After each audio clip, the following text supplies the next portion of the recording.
Morning. Good morning, sir. Namaskar. Good morning. Namaskar.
Ready to start? Yes, sir.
Good morning. Good morning to all the esteemed delegates.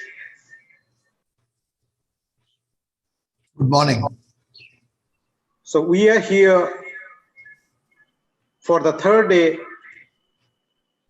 of the 8 days international conference hosted by Seshadipuram Educational Trust, Seshadipuram First Grade College, permanently affiliated to Bangalore Central University, recognized by Government of Karnataka and recognized under Section 2F and 12B of UGC and NAC accredited A grade, Yelahanka, Newtown, Bengaluru. This 8 days international conference, jointly organized by North Bangalore Science Forum and Department of Physical Education and Sports in association with the Ministry of Youth Affairs and Sports, Government of Karnataka and India. This event has taken up the momentum where joint organizers like Physical Education of Foundation India, FIT India, Kira Bharati India, and Bengaluru City University has joined hands together. Karnataka Science and Technology Academy, Department of Science and Technology, Government of Karnataka, Bengaluru, Karnataka, Mentor X Global New Delhi, Hover Robotics, Hoverboats India, and RevUp India. Indian Institute of Science Alumni Association, Bengaluru, Research Foundation of India, New Delhi, and Mysore Vivekananda Yoga Center and Research Institute, Mysuru. We are all joint organizers. And we are lucky enough and blessed to have the collaborators from National University of Ukraine on Physical Education and Sport, Ukraine, Universities Airlangga Excellence with Morality, Surabaya, East Java, Indonesia, Ministry of Youth and Sports of the Republic of Indonesia, College of Business Administration, Dhaka, Bangladesh, IUBAT, International University of Business, Agriculture and Technology, Dhaka, Bangladesh, University Science, Malaysia, and University of Sharjah, United Arab Emirates. All those association has led to the fruitful venture, fruitful coordination, and because of which we have taken this program into an 8 days event. So we know that health and sports have traditionally served as global unifier. Race, religion, politics, socio-economical status, and gender are all thrown out the window when all the supporters and encouragers band together to elaborate for the commiserate the result of a competition or regarding the health cause. So today we have amongst us one of the most eminent dignitary with us, who is our own scientist from India and Karnataka and is rocking the world, and his name is Dr. Vishweshwarya Prakashji.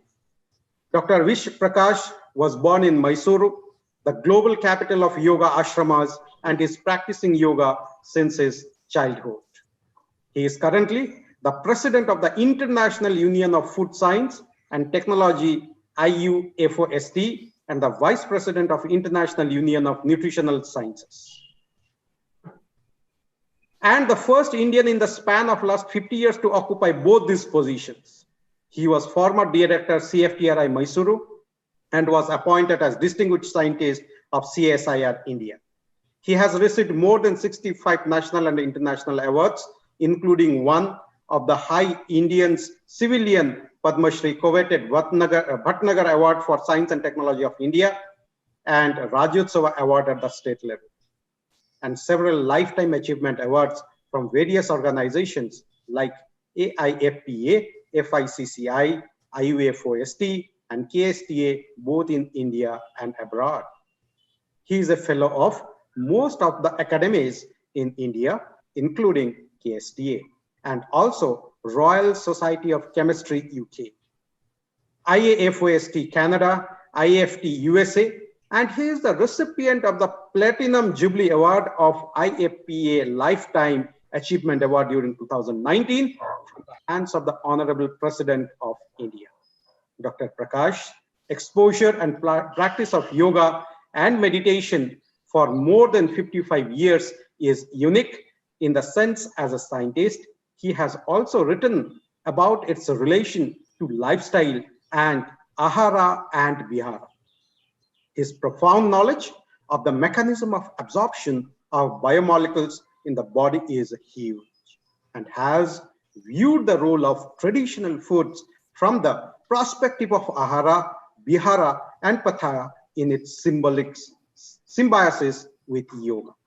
Dr. Prakash's scientific contribution in the area of food science, food technology, chemistry, and biochemistry of foods and biomolecules, nutraceuticals, and nutritions reach out, nutritionals and nutraceuticals, food and nutrition safety, and herbaceuticals is vast and in-depth with new innovations and technologies in the foreground. Dr. Prakash, as of date, 218 peer-reviewed research publications, 15 patents filed, nearly 50 PhDs degree, some are master's guided, and 830 plus keynote. Chief guests and convocation addresses delivered, and is author of 14 books, and 12 more books are in the pipeline. Dr. Prakash has completed 50 years of his untiring service and dedication to the chemistry of proteins and enzymes and biomolecules, as well as nutraceuticals in the larger realm of academia and industry interface, and innovative health food products to the market, and is one of the single name popular with industries and academia and government for his bold ideas and neutral stand. These are based on science, tradition, heritage, and wisdom from India's traditional knowledge and role of documentation. And today, we can't expect anyone other than Sir, who has been serving the nation for last 50 years in this field. And today's theme, as we see that it's nutrition and health.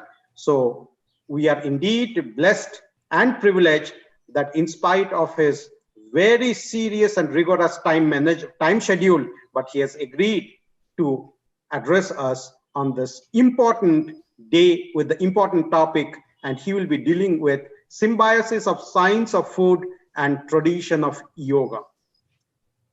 So without taking much time, I request our esteemed Prakash sir to kindly enlighten us with your wide, and enriching knowledge. Thank you, Dr. Professor Santanadasu. Is the voice audible to everybody? Yeah, it's audible, but slightly it's echoing. Somebody has to put off the mic. That's what it is. So you need to mute. You need to mute everybody. Is that okay? Yeah, done, sir. Already done. Only you and me. Let me check out. Hello. Is that okay now? Great. Wonderful. Thank you, Professor Santanadas, for a very, very eloquent way of describing my achievement. But I always say this, very few people write, they are also teachers. Very important to remember that teaching profession is a 99% of the curriculum vitae. And I love to be myself labeled as a teacher. And also, the second point is as a student lifelong. I have not graduated yet. I would like to be a student lifelong, learning from many people. And let me formally recognize here Dr. Venkatesh, Professor Santanadas, you heard him now, Dr. Krishna, faculties and students of Seshadapuram First Grade College, and participation from and around the globe, and as fellow speakers of today after me and other days, dear students, yoga practitioners, sports women and men, and also members of the North Bangalore Science Forum, along with the Karnataka State Technology Academy, Science and Technology Academy members, invitees, press and multimedia personnel, ladies and gentlemen. What a great pleasure it is to be a part of the celebration of 8 full days of international conference on yoga, health and fitness and sports during COVID-19 pandemic. A very timely and a very vast topic indeed, and also the need of the hour that Dr. Santanadas and the SFGC have orchestrated the necklace of 40 speakers in these 8 days and about 25 different organizations globally. And therefore, they have every right to call it as an international conference. My congratulations to the organizers for this very excellent job of putting things together as one symphony. And I'm just one of those violinists in that big symphony and trying to play a music which hopefully is pleasing to your ears. Coming to the focal point of my topic today is the title is quote, symbiosis of science of food and tradition of yoga, unquote. When I say this title, I also very proudly see some of my very close friends like Dr. Murli Krishna, formerly of DuPont, Mr. Suresh Narayan, formerly from Oman, Dr. Chandrasekhar, and our international guests and very, very eminent people, Professor Hosahalli Ramaswamy, Dr. Kumar Vashist, and Dr. from Canada, Ramaswamy is from Canada, Kumar Vashist from USA, and Dr. Annie Pereira and Conrad Pereira from New Zealand. These were who logged on before I came into picture at 10 a.m. But afterwards, if somebody has logged on, my greetings to all of them. It is very important on a day like this. We start with a very important agenda of yoga. Those of you who heard the Honorable Prime Minister of India during the 6:30 in the morning on Monday, the 21st June 2021, the longest day that one can think of in a year, the Honorable Prime Minister addressed the nation and did say that this is the 7th International Yoga Day. Of course, most people know that Yoga Day was really put to United Nations with the support of 177 nations by the Honorable Prime Minister. And today's theme on the Yoga for 2021 is Yoga for Wellness. And this is actually a theme which India is perpetuating for 5,000 years, Vasudhaiva Kutumbam. And therefore, it is in synergy with the last year's theme of Yoga for you and family and wellness. So therefore, in order to have a very important Suraksha Kavacha, which is there's no translatables in English for Suraksha Kavacha. It is at least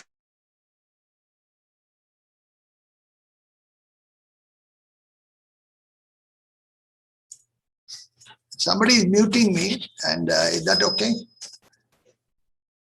It's fine. It's okay. fine.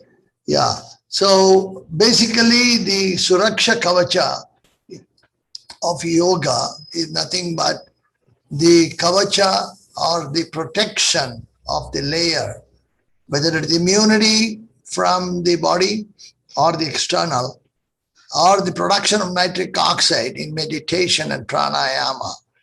It is unbelievable that the traditional wisdom and knowledge is really reverberating today in a time when we have never realized that it will be useful so much in a system where this year at the most in 2020 and 2021, the entire globe, especially India, is passing through an unprecedented and very difficult time, never before of this magnitude in the whole human history, apart from the 1990 Spanish flu.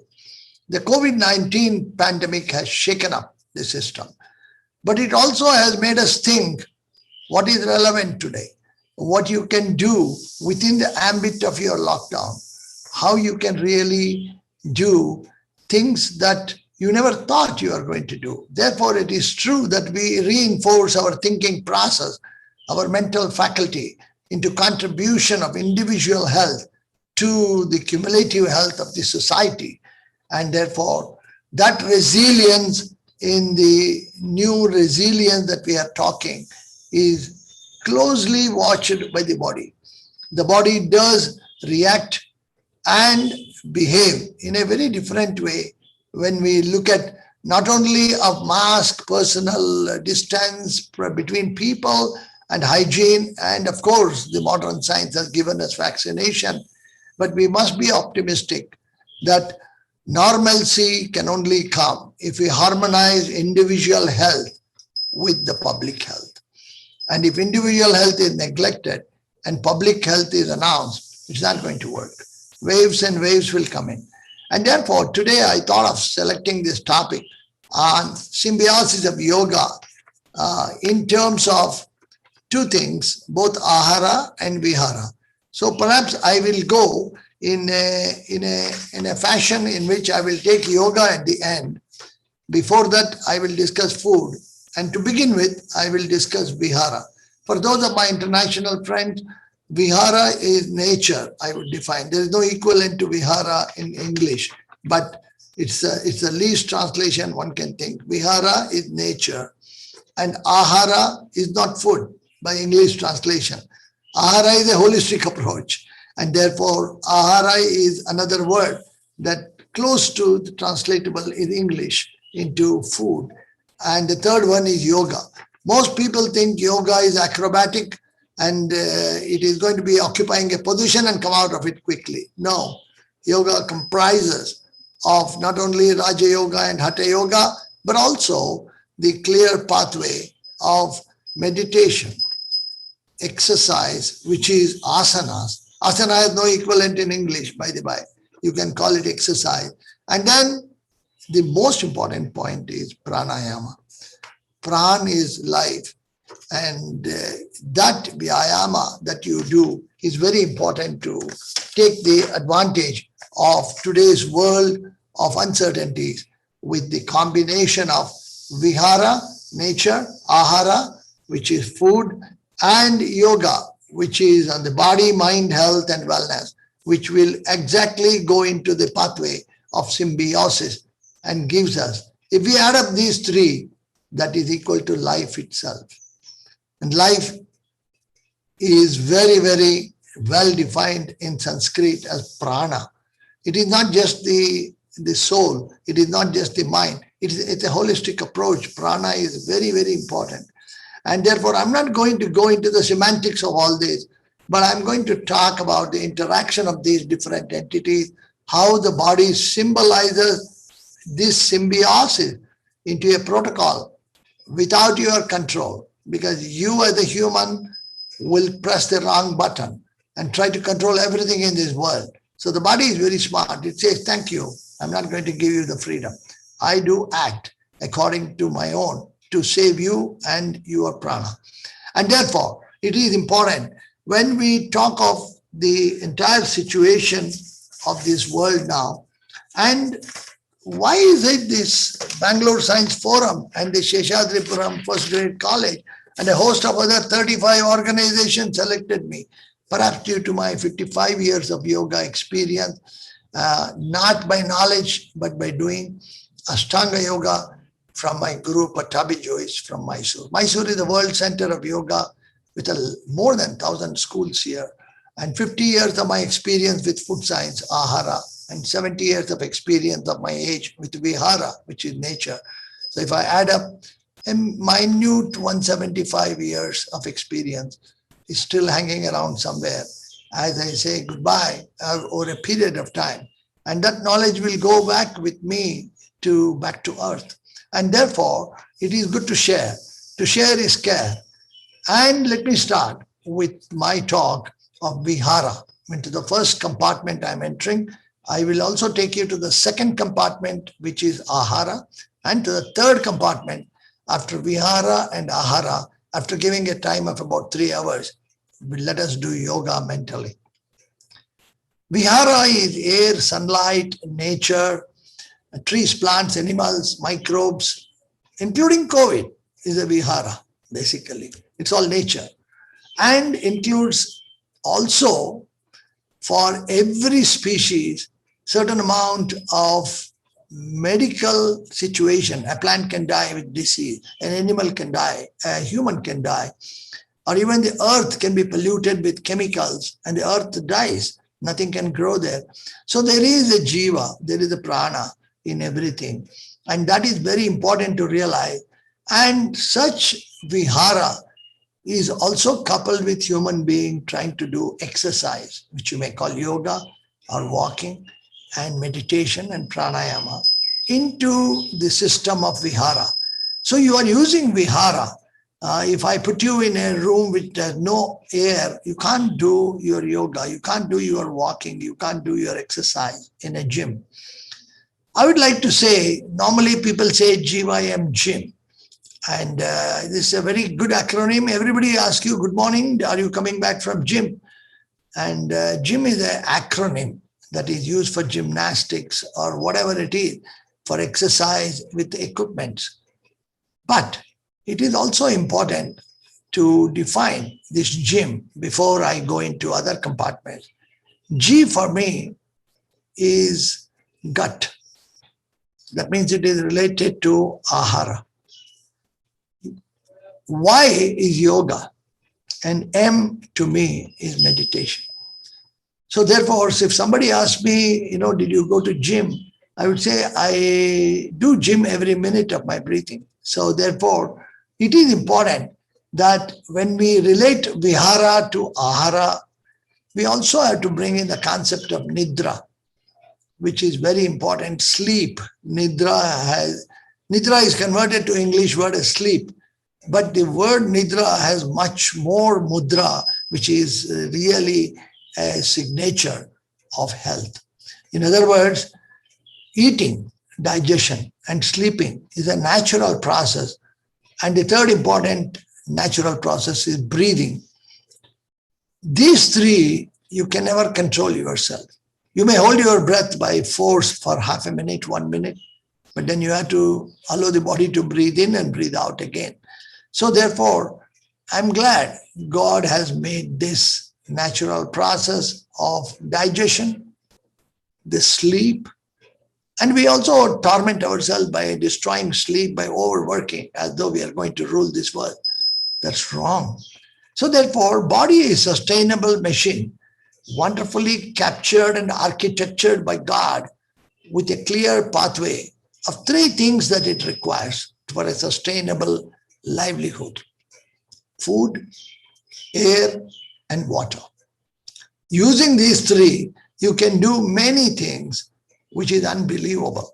So this is really the soft side of body, and the physiology of the body takes care of all this, throws out what it doesn't want, takes in and makes you live into a very, very cyclic approach of integrated approach. And one can, with proper vihara, can live to the biological age of 100 years without a problem, or even more. And we have seen that happening. But to practice good vihara, in other words, good environment, good nature that you can be with, you will certainly increase the quality of life. There is no doubt about it.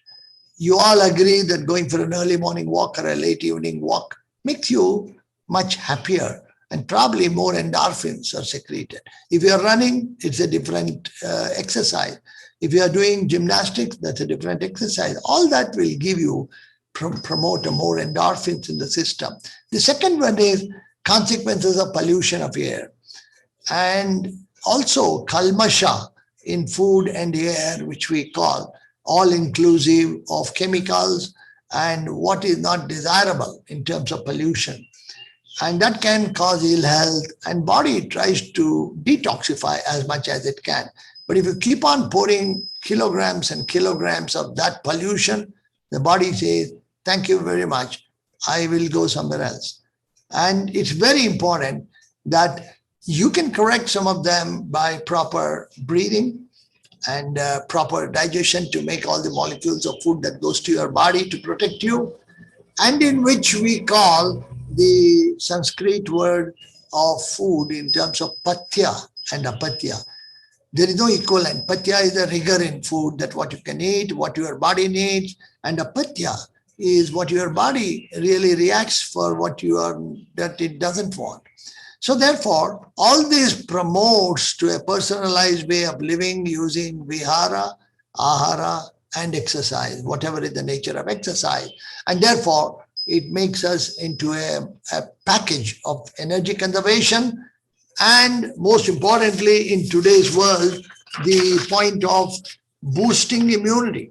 Why do I say that? When we talk about nidra, which is a part of the whole thing, we require about 6 to 8 hours sleep, depending upon the individual. And perhaps when it happens, we do find a lot of immune system getting charged, and which you have no control, by the by, and how your immunity can behave. You can only boost it a little bit, but if your basic immunity is challenged, you are in trouble. And therefore, it is very important to emphasize whatever you are doing, you need to focus on that 6 to 8 hours sleep. And this sleep is not a disturbed sleep, but a very sound sleep. And how do you get that in today's situation of tension? And therefore, it is a highly complex system of the interaction between sleep, ahara, vihara, and also yoga in a way, or exercise. And how do we really control ourselves into these three terminologies into the system? Now I will, before I move on to ahara, I have one, the second compartment, which is ahara. In the first compartment, I would like to mention that in the vihara, you need to define what is good to you. That means personalize the vihara. In other words, personalize what you like in nature. You may like to see flowers and enjoy it. You may like to see a tree. You may like to really see some animals. You may like to see some plant systems which you have never probably have seen. You love that. When you do that, you push your immunity to higher level, and I'm sure this is what we are looking at vihara. So therefore, you need to personalize vihara, and that is very, very important. And as I'm talking, I see Mr. Ranganath has joined. Welcome, Ranganath. And it is important for us to really realize, we don't realize that. We just see some trees, some flowers. But have you personalized nature? Very difficult to answer. We live in that for 60, 70, 80, 90 years. But we have not personalized the nature, vihara. So it is important to personalize because you will enjoy it. Therefore, to personalize nature is an important factor. You need to define what gives you happiness. You also need to define what gives you satisfaction and secrete more endorphins. Of course, you can't measure every day endorphins and say, I like this, I like that. But good to make a point. Maybe I like fresh air. Who doesn't like fresh air in the mask days of today? But is that all? Nature is much more. Even a simple love from a dog or a cat, or even touching a cow, is all nature. Have you personalized this? Not yet. But never late. Don't worry. You're not in the last day of your life. You still have another 10, 20, 30, 40, 50 years. So personalized vihara is number one factor. So when I depart the compartment of vihara, I want to emphasize personalize vihara. You have to practice what is good for you in nature and go near it as much. Maybe once a week, maybe once a day, twice a day. It's up to you. So it is very important. And therefore, activity apart from ahara and also yoga, which I'm talking, it's a different situation of vihara. We need to define vihara very, very clearly than ever before. So I thought I would very focusedly talk about it. Now I'm moving to the second compartment, which is ahara, which is food. For those of you who are not very well versed with these words, it is best to call it ahara. For example, dosa is dosa. It's not pancake. Pizza is pizza. It is not roti. So I think it's very important to keep some of those words for yourself or your friend to talk about when we connect yoga, culture, tradition, wisdom, ethnic foods, and all that point together into what we call as one basket called ahara. What is the significance of going into this compartment now? This ahara is related to arogya. Very important. Arogya is health. Arogya is not only health, but also wellness. So this is where once again English equivalents failed. And this is very important to have this equation. These are like mathematical equations. One equation can fit 100,000 parameters. So ahara for arogya, very important. Ahara is not for anarogya. So therefore, it is very important to look at when we talk about a huge amount of knowledge that many of the countries, especially India, has generated over 6,000 years on the way of eating, on the way of ahara dikaranam, on the way bhojana kutuhalam, on the way the charaka samhita, the Shushruta Samhita for physiology. These are all documentation, what you call published treaties of encyclopedia. And this is not just 5,000 years old, because before that also people have practiced and documented. Because you can't write your PhD thesis in the first day of your entrance. You need to work for 5 years and then write. So these people, when they wrote, they have written their experience and society's experience, not individual. And therefore, food and eating goes into physical health into one situation. And therefore, we need to really look at colorful plate, which really helps us in personalizing food. When I say personalized food, I also emphasize personalization of vihara. And here, the variety of foods, of course, underlining less amount of salt, which is a chemical, less amount of sugar, which is another chemical, and of course, less amount of oil, which, because by nature, you don't get a tap of oil in a plant. You can't have a tap in a tree and drain your oil there. No, these are all man-made, and these have to be in moderation. You might want to eat it for taste, but you can't really live on it, and which will be harmful. And your entire situation of personalizing food is based not only on your taste, but also on your body function. And I would like to ask any of you this question. Have you any time organized your personalization of food? Not that I like pizza, I like dosa. That is not what I'm talking. I'm talking what ahara, or the entire community of food, I call it as one single species.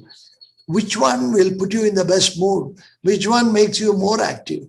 Which one, maybe a glass of coffee will make you active in the morning, but is it okay for you? And therefore, it may be a kashaya, a rasayana. These are all different words in Sanskrit for foods which are of different nature, and whether it is an extract or a concoction of tea, it all depends upon how you personalize food. When I talk about personalization of food, I'm not talking about what you like. Yes, otherwise, if you don't eat what you want to eat, you will be totally paranoid and you will go into a different world of mental instability, hunger for what you want to eat. Yes, do that. But there are other permanent situations which you need to personalize, and make sure that go into the body, because that's what your body wants. In a minute, I will come to why we need to personalize. But before that, I would also say, when you take ahara, you are managing your weight, your heart, which is again not in your control. Strong bones, you can't manufacture strong bones by a command, so it does itself. And better mood. Can you buy mood from market and put it inside? No. So better mood. And most importantly, the brain health. The brain health is very, very important. We are healthy, we are strong, we have a lot of muscles with us. But when it comes to brain, we are sick. And therefore, how do you personalize food to boost all these things and not to forget about immunity? And at this point of time, I would like to introduce the word gut to you. And you have heard of this feeling, people say, what's your gut feeling? Can I buy this property? What's your gut feeling? You say, my gut feeling is, no, you should not. Where did you get that word? What is this gut business? Gut is a world by itself. It's a cosmos inside, as much as the cosmos outside, including the Milky Way and other solar systems. The gut in a human is very, very personal to the person. No single gut can be copied, duplicated. Each one has its own copy, and that copy is patented by himself or herself. Why do I say this? Because it contains 9 trillion organisms. What is the population of the world today? 6.32 billion. 9 trillion. It's unbelievable number into you. And if you remove all that by scraping, you get about 2 kilograms of gut microbes, 2 kilograms in your stomach, always there. Even when you fast, you have that army protecting you, remember. When you eat, it also eats. When you are hungry, it wants some food, it takes.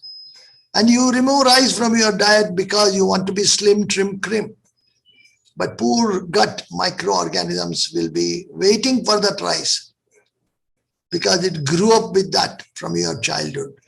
Now you switch off rice because you are cutting down food. You are switching off a species.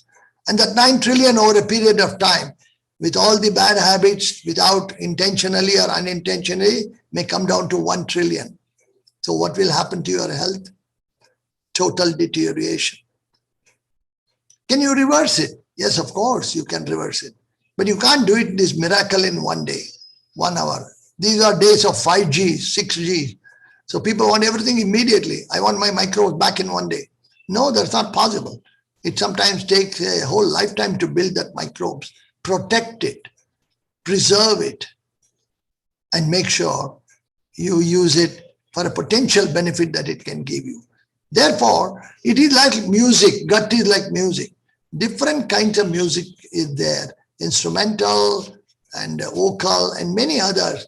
So therefore, different tunes and different vinyasas and different beats makes music different. And therefore, our gut is like that. It can reverberate on any food differently and take care of many things. Therefore, when you look at internet and see, please eat these 5 best foods or 10 best foods, it's more marketing than your personal food. So you may select one of that if it is a personalized food for you, but you can't say eating those 5 foods, I will be living for the rest of my life. Superfoods, a wrong example. Which is a superfood, which is a dirty food? Is a functional food? Is every food non-functional and a few are functional? I think it is very important. You have to distinguish the marketing words to the real philosophy of food. And therefore, more of nurturing the gut is your job. You should not forget it. And you should nurture your gut as much as you nurture your body. And of course, the gut is a part of the body, but gut is a special interest for you. And you should deal with it, talk to it through food and say, hey, how are you? Are you happy? If you are happy, I am happy. I'm oversimplifying this talk because you have a large plethora of wonderful students here. And I want them to be excited. I want them to be looking at this as their passion into the fashion of new technologies that they adopt. And they are the future. My dear students, please remember, respect your guts. And my dear pediatrics who are less than 10 years to geriatrics who are more than 90 years, they're all young people today because their gut is young. And therefore, it is vital.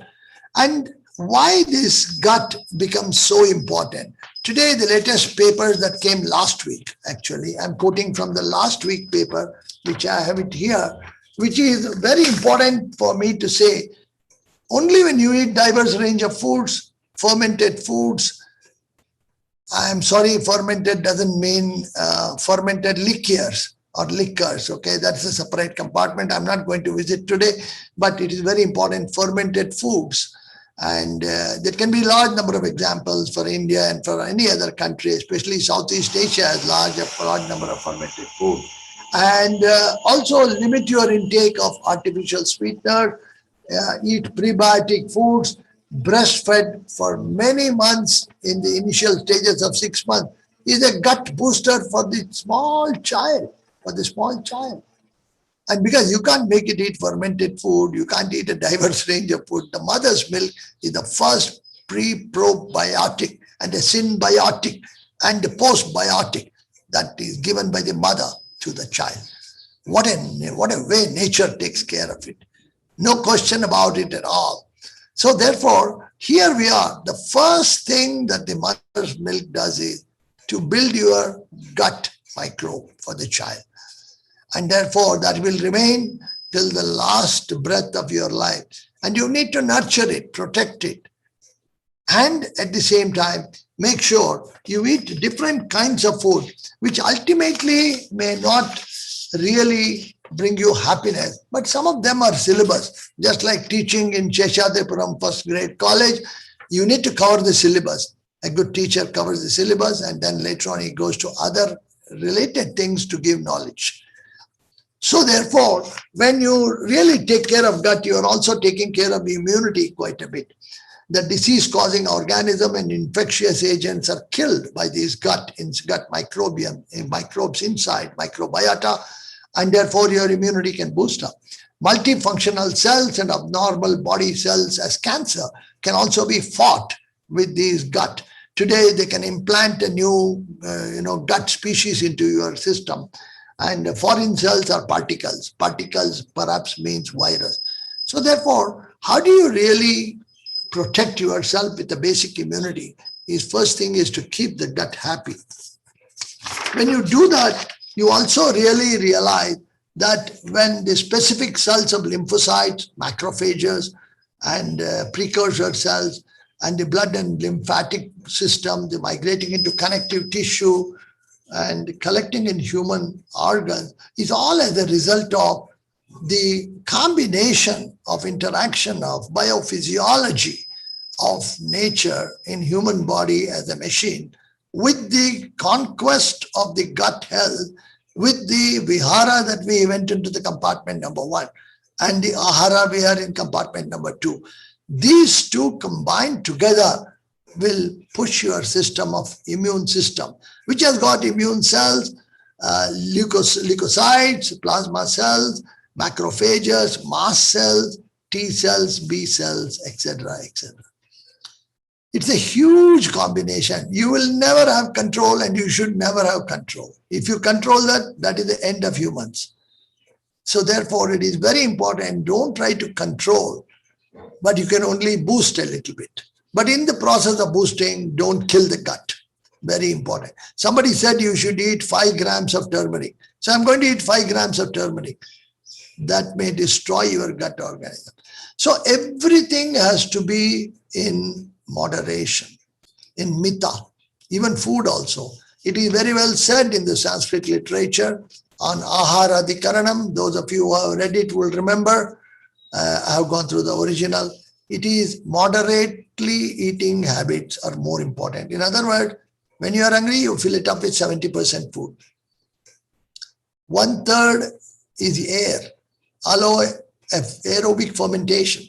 The gut likes it. The microbes require it. Otherwise, they will not survive. And as a result of overeating, you may have inflammatory responses. You may have a very different way of making toxins, which are toxic to the gut. And therefore, what you cannot digest, you will end up with problems. So therefore, we need to respect our immune system, whether it is from spleen, thyroid, it could be even the lymphatic nodes in different parts of the body. And the first one, we can think of the lymphatic nodes here. When you get a cold, it swells up. And therefore, it is very important to realize the body is an automation. Don't try to meddle it. Imagine a rocket is going, you try to meddle it, it will go in the wrong direction, go to the wrong destination. Same thing. Help the body to help you. And so eat in moderation is the second compartment. In the first compartment, vihara, we said personalized vihara. Similarly, in ahara, personalized food, but not eat what you like, but eat what your body needs and what your mood needs, what your brain health needs, and what your gut needs. So an extra parameter, you are always a mother, whether a man or a woman. To whom? To the gut. Gut organism is your child forever. Please take care of it. If you try to neglect it, it will tell you the signal. If you don't hear it, it goes in the wrong way. So therefore, it is important that when we look at toxins in the body, gut has a capacity to remove. But if you over-toxify, it will also die. So therefore, it is important for us to realize the advantage of ahara and vihara, the two compartments. Now I am moving into the final compartment, yoga. It is not appropriate to go from fundamentals of yoga, because in this international conclave, already they have finished one day and the second day yesterday. So it is very important. Most of the things are taken care and covered by very good expert. So I'm not here to demonstrate how to do yoga, but I would like to touch upon a few points of yoga in relation to ahara and vihara. Ahara is food, vihara is nature. I want to repeat that. When we talk of integrating cultural, emotional, ethical, and sensual understandings in a society, something happens to us to think of yoga. Yoga was not a well-known word earlier. It was only limited to India, that to a few parts, not all. So why did it came into prominence? What happened? What is the transition in science that happened? All this time we talked about science of food, science of vihara, now yoga. I want to first of all remove the misconception. Yoga is equal to all the gymnastic positions you reach and come out. You're not a gymnast, and yoga is not a gymnast. Please remember that. I feel very sorry when I see yoga demonstration where a small boy or a girl will go into chakrasana and it is made up as an advertisement that is yoga. But please remember, yoga is a combination of physical exercise, breathing pattern, which is pranayama, and also meditation. That means yoga is not physical health, it is also mental health. So you will combine these three and call it yoga. And India is the only country in the world which has Ayush ministry, AYUSH, Ayurveda, Unani, Siddha, Yoga, and Homeo. This is an integrated approach of food, basically vihara, and also the herbs that the region grows and how that has to be taken care. And I didn't mention it in the food because I'm going to mention it here. Many herbs are very important for yoga because you are what you eat. Unfortunately, people quote Hippocrates very wrongly. They always quote, food is thy medicine, and the second part, medicine is thy food. I disagree with the second part. It's only food is thy medicine. That's where I stop. Why should medicine be thy food? It is not necessary unless you are in a life-saving situation. But otherwise, normal life, food is thy medicine. Use food as medicine. So we have a lot of herbs. We have more than 17,000 different types of herbs. And we have more than 12,000 different types of traditional foods in the world. All that combined is a sequence of eating, the combination, which I will come to the end of the talk.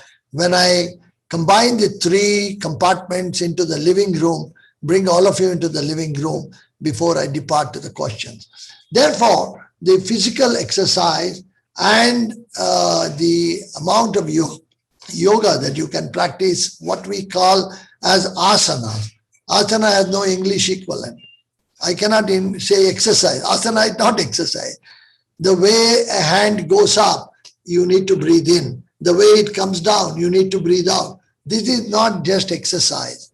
So therefore, please remember, for the sake of simplicity, I have been telling the English words, but truly there are no translatable words in English language. Of course, sorry, the English language is very new compared to 10,000 years of Sanskrita. Sanskrit is a very old language, the mother of almost, all the languages across the country. But of course, that is a debatable point because that will be exciting people into wrong direction. I don't want to get into that.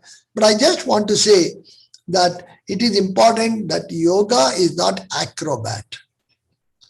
Very important here is in yoga, you have asana, which is exercise, I would call it for simplicity. Then you have breathing, which is pranayama, which is also inclusive of meditation. So let us visit these three small wardrobes in a room of yoga. Okay. When we look at the asanas, the going into position of the asanas is very important. It is a very time-bound process. You need to get into the position in depending upon the 365 asanas in Ashtanga yoga procedures and protocols being laid down by Patanjali Sutra, being first dominated and understood by Dr. Iyengar, and then later on by Dr. Patabi Jois in Ashtanga Yoga. And it is very vital that you need to remember for each asana, and in other words, for each exercise, there is a time to go to that asana. Most importantly, you can't come back on a round trip ticket. You have to stay there and breathe. You have to stay there and breathe. If you don't do that, you don't get the benefit in that position. So how long should I breathe? How frequently I should breathe? You now personalize that exercise to yourself. It all depends upon your age, your lung capacity, the way you are doing exercise, etc. Initially, you can't even hold the breath for 5 to 8 seconds. But over a period of couple of years, you are able to hold it for 20 seconds. Some of us can hold it for a minute in that position. So in other words, I'm in that position for 5 minutes. So yoga is not a fast food. I want to finish yoga in 10 minutes. You can hardly do 2 exercises. So how do I balance this? How do I moderate it? Of course, you have to do according to your age. Don't try to do suddenly at the age of 70. You will end up with an orthopedic surgeon.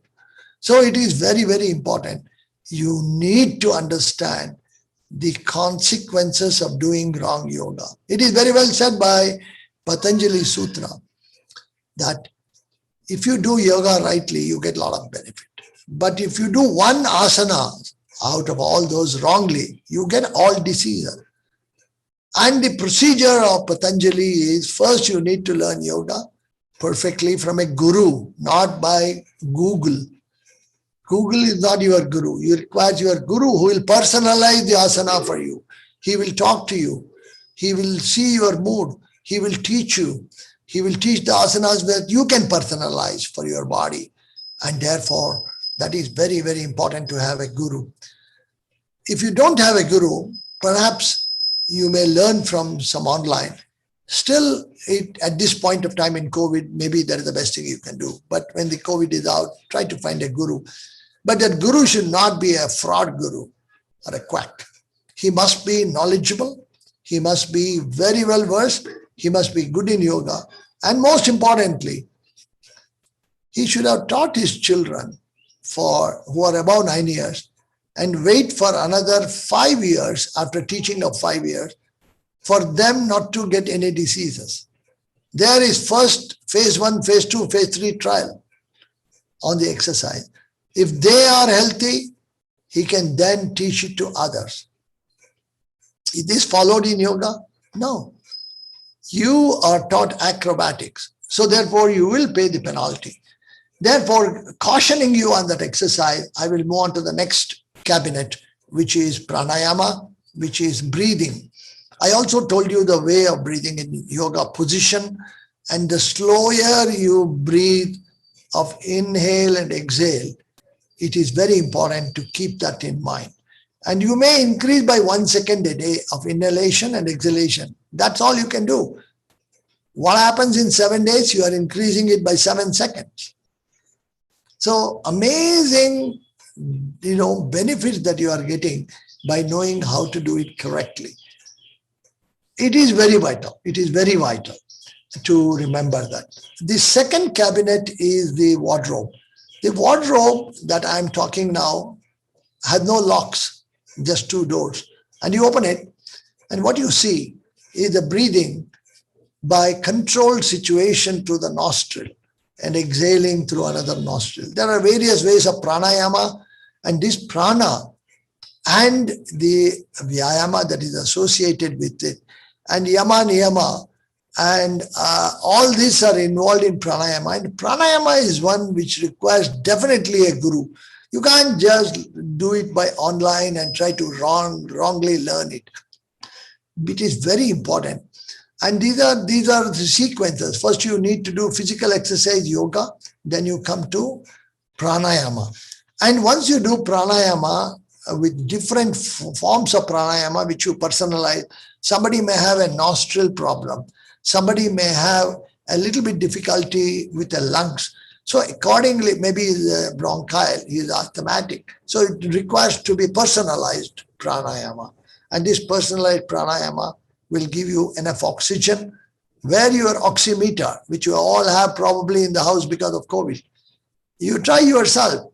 Take 10 deep breaths and you check your oximeter. It will go up by 1 or 2 units. So therefore, it is not necessary to check everything by science is what I want to emphasize. Science cannot prove everything. Science can help you understand. But if you want science to prove everything, wait for 5,000 years. Science is not yet developed to explain everything in the path of yoga. Many things are unknown, but you need to, have you seen COVID particle anywhere? Has anybody seen, apart from the microscopic image, has anybody in life have seen the COVID going in the air? You can't. But why do you believe it? Because its effect is disaster. Same thing with the benefits of yoga. So pranayama. It's important that by exercise, we have heard from hundreds and thousands of people over 5,000 years, the benefits. And there is a huge amount of benefit that is shown. But you need to personalize the breathing pattern through pranayama. Lastly, I will go into the cabinet in the same room number 3 of yoga, into meditation. You have cleansed your body, you have cleansed your ahara, and you are eating a very shuddha ahar, which is pure, food. And then you have gone to vihara and personalized, and you're all set now for meditation. Now, what is this meditation?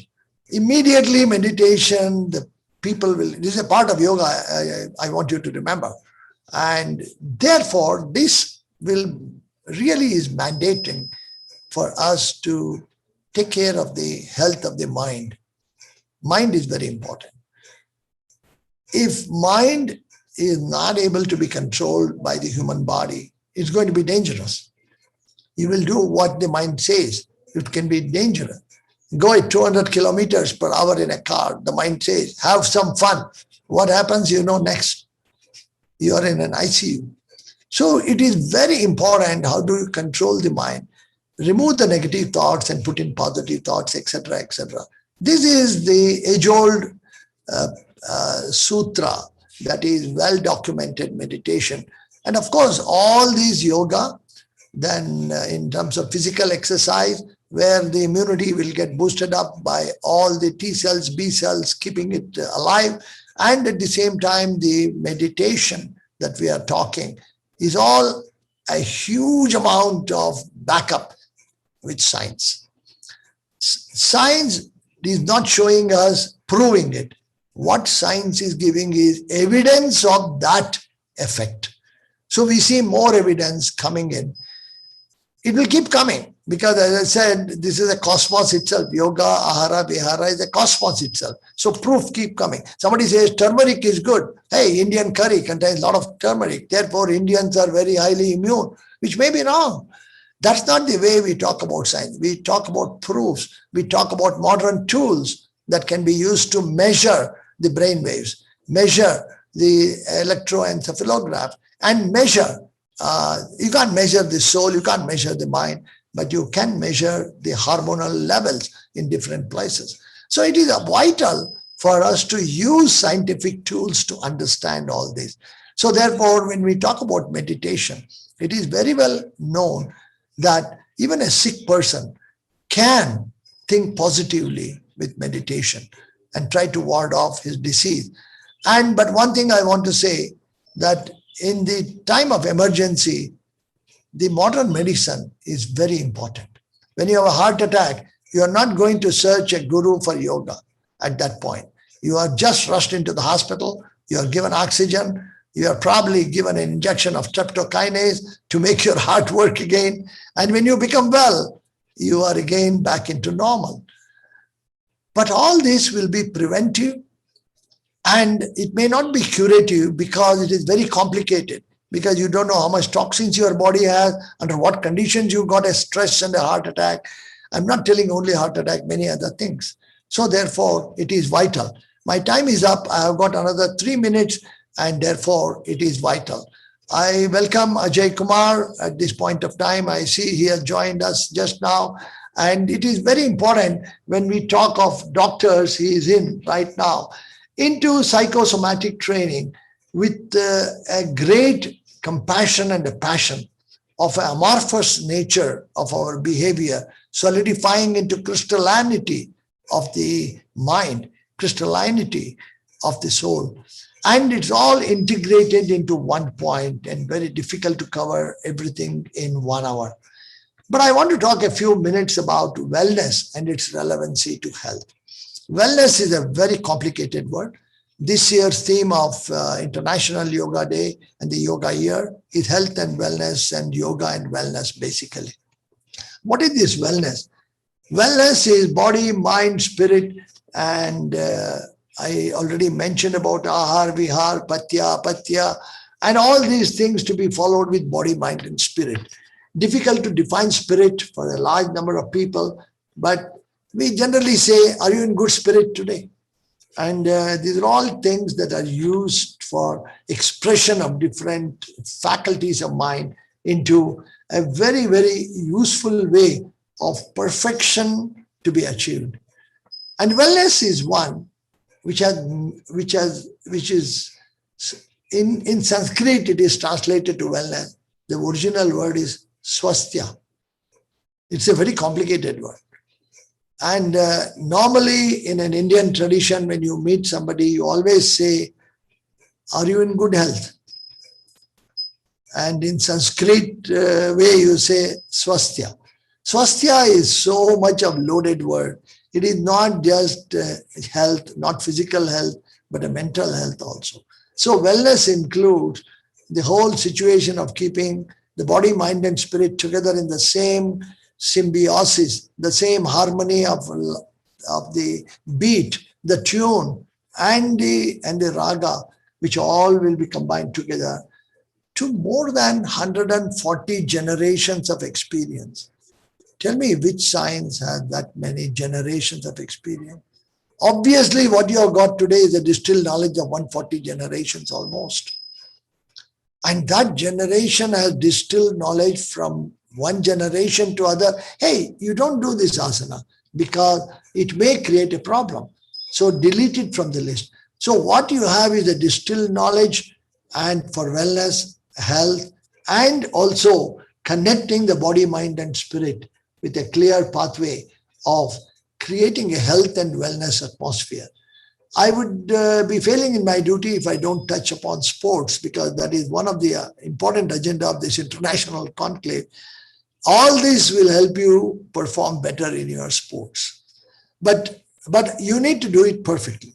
And there are many sports people who do yoga. They do it for the benefit of yoga towards their performance in the sports, in the field. And therefore, similarly, meditation. And all these mean that the contribution of activity of mind, spirit, and soul and body together as one single piece is basically through control of breathing. And this breathing today, we know, is the most important one in the COVID time. So when people have shortness of breath, they remember some of the points of neti, which is more a nasal point, and dauli, and basti, kapalabhati, and so on. These are all various ways of cleaning the breathing system into a very, very different point, and to make sure your respiratory system is working to the optimum and the best level. If that is not there, what happened with the oxygen to be taken from vihara? If we have to take it from a cylinder, we have spoiled our body so much. But we also have to remember that many things are not in our control. So keep the body immunity to fight out and ward off that enemies. But in spite of that, if you have something, perhaps when the enemy attacks you, you may have a lesser intensity of that disease, just like vaccination. And vaccination will reduce the intensity of COVID infection today. Similarly, building in yoga, building in a good vihara, building in a good ahara with a moderate eating practice, and making all this in a balanced situation will take you to the final situation of a clean, pure, safe, and personalized ahara, vihara, and yoga with adequate sleep is what you want. Ultimately, an individual who is safe and healthy will create a society which is safe and healthy. If an individual is sick, the society cannot be healthy. So therefore, it is we who are to take care of ourselves. And therefore, the society will be a cumulative equation that comes in. So with that, I am very grateful to the Seshadripuram First Grade College. And whenever you say Seshadripuram in Bangalore, you are reminded of Ramanavami music. And some of us in younger days, Seshadripuram is during Ramanavami, you go to Seshadripuram and hear the music. So the music is embedded in Seshadripuram world.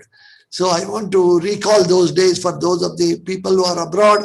I want to recall that Seshadripuram was not known for education, let me tell you. Now it is known. But at that time, a few people used to go to that. But most of Bangaloreans used to congregate there for music. They used to get the best of the musicians in the country.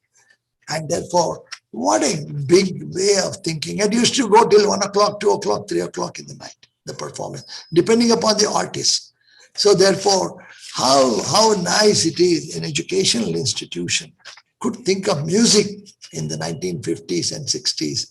And today they are thinking of yoga. So they're in the right path. Thanks the Bangalore North Science Foundation and the Karnataka State Science and Technology Academy. With this, I'll wind up my talk. I exactly took approximately 52 minutes, and I was allotted 1 hour. So you have about 8 to 10 minutes for discussion. I will now hand over the platform to Santanu Das, and I see the presence of Dr. Ashok.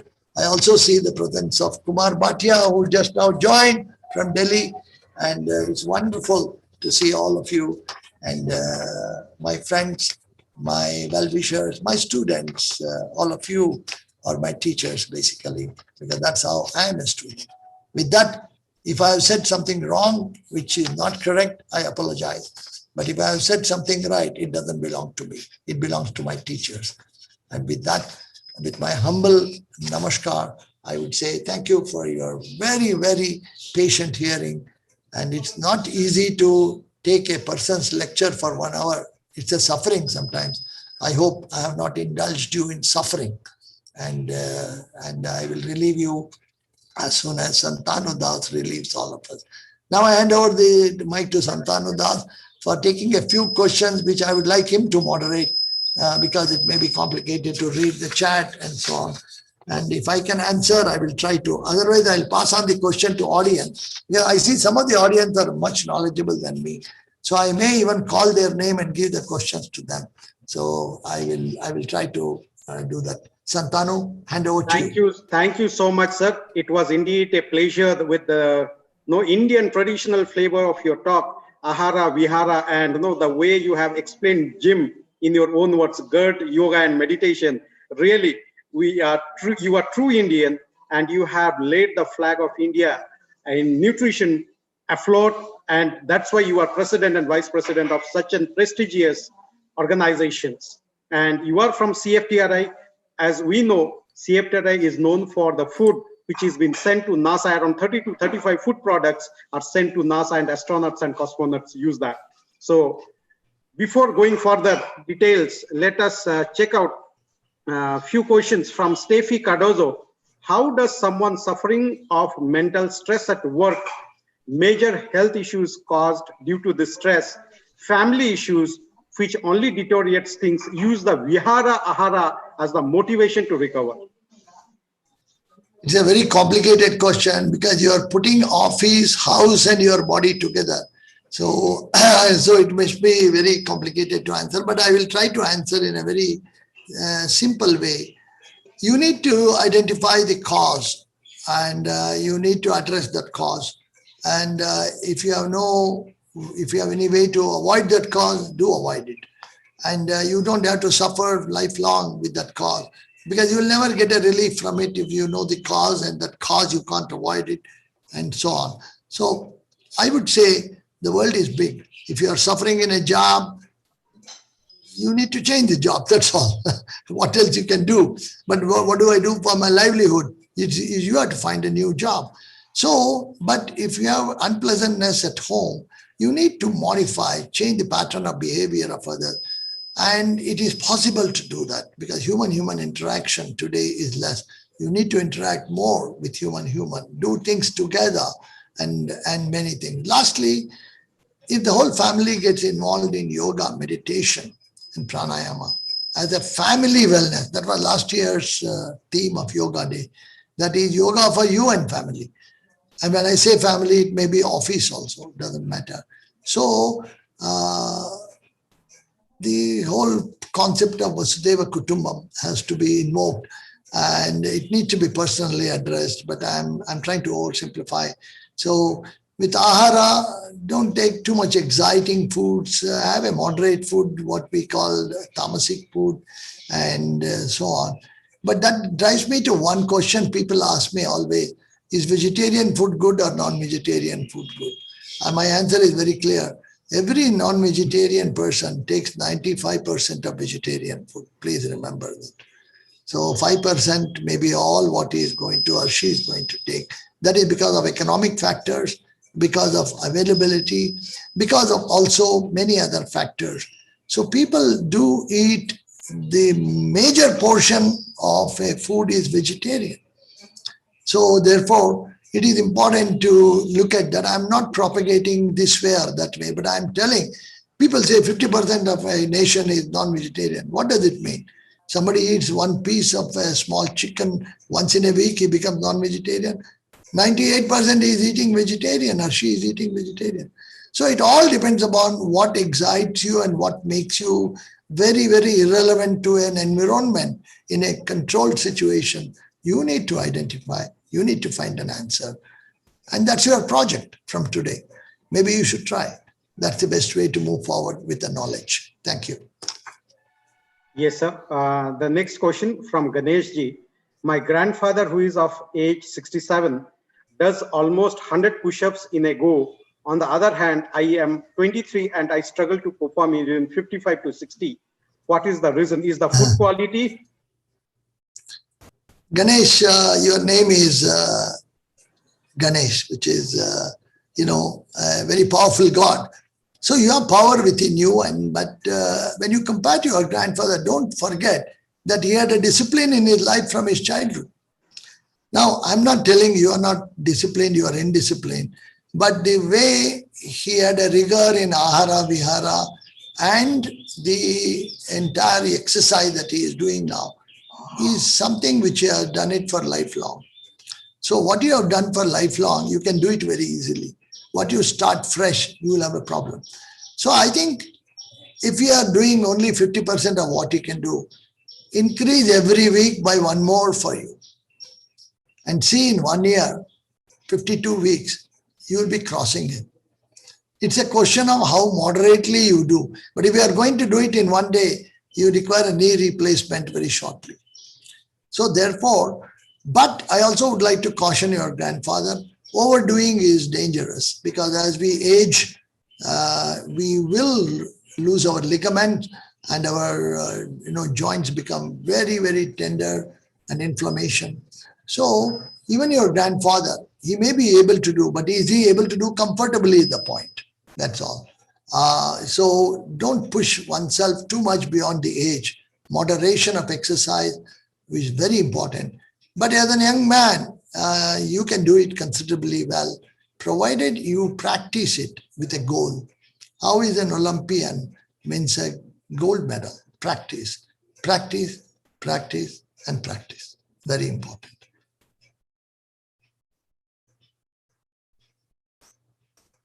You are Yes, sir. muted. Yeah, thank you so much for such a wonderful and vivid way of explaining yoga, health, food, and the symbiosis between yoga and food. Yeah, there is last question. We'll take Yeah. it from Tagya Tangyu. We came to know yoga can heal many diseases. Sir, I want to know if one having disease like cancer but unknown to him, can he heal unconsciously by doing yoga every day, or one should perform yoga consciously to heal such a disease? You know, there is a hospital called Healthcare Global in Bangalore, which is a cancer hospital.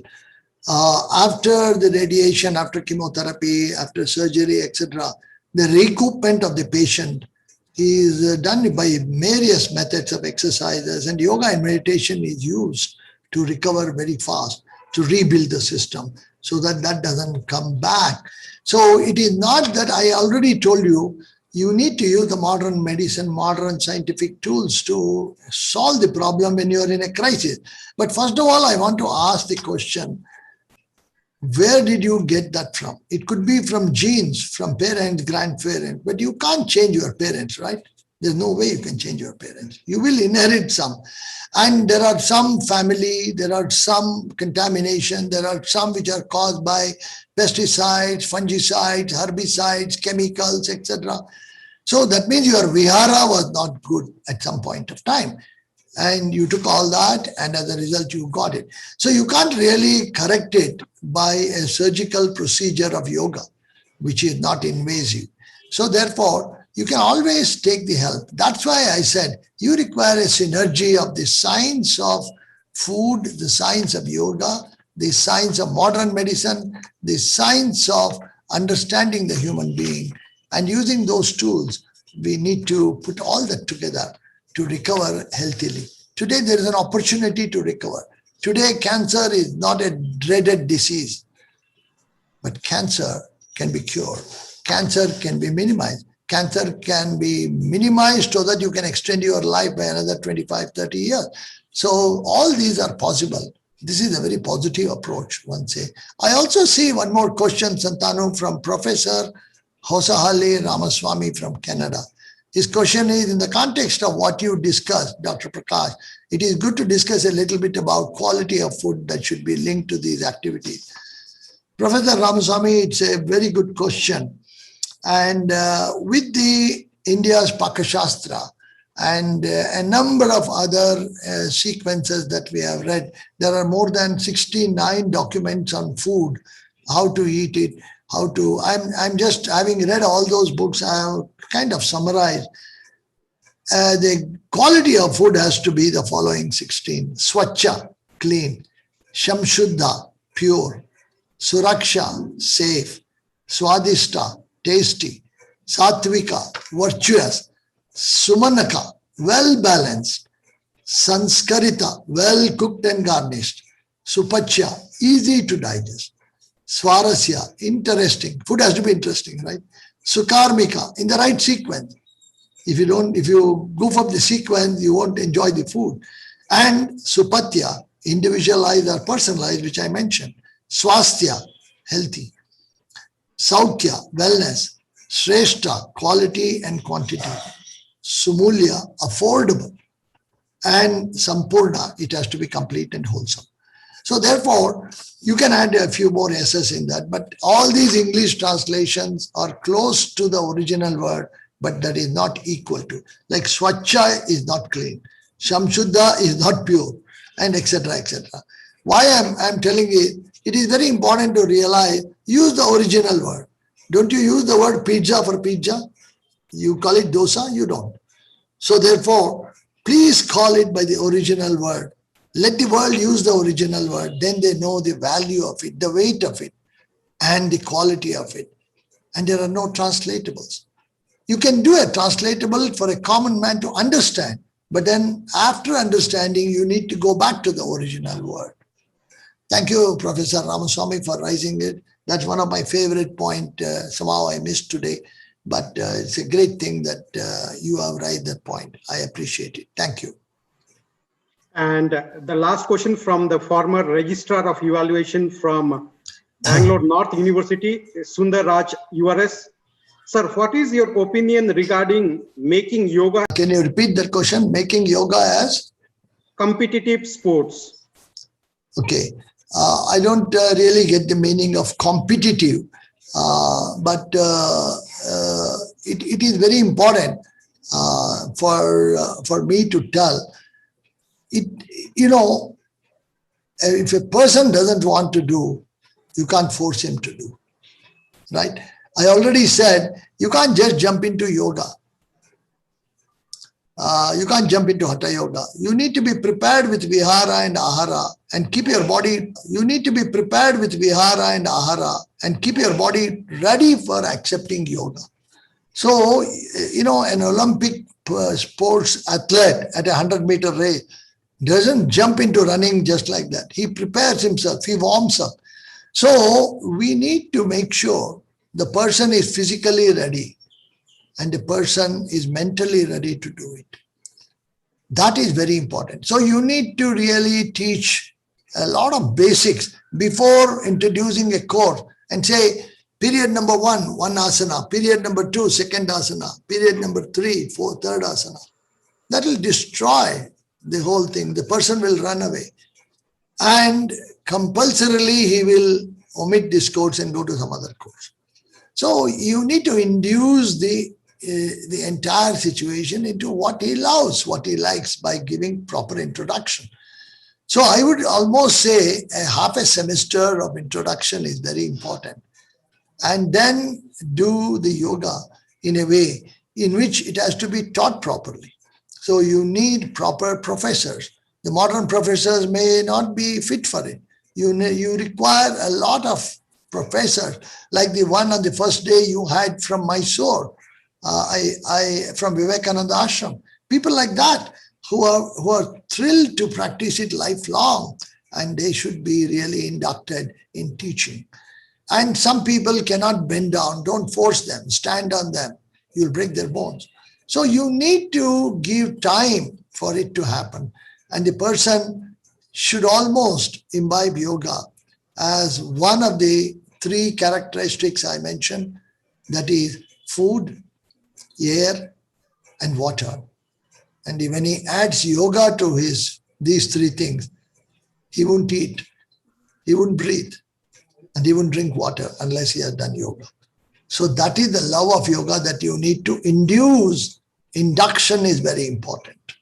It is not induction by giving a course certificate. It is induction lifelong. And there is no holiday for yoga except on full moon day and new moon day, when the gravitational pull of the moon and other celestial bodies are quite complicated. So that is the day we don't do yoga for obvious reason. And therefore, you can call it a small break. And also when you do yoga, you are almost lifelong doing yoga. But if you miss some 1 week or 2 weeks or 3 weeks or 1 month, doesn't matter.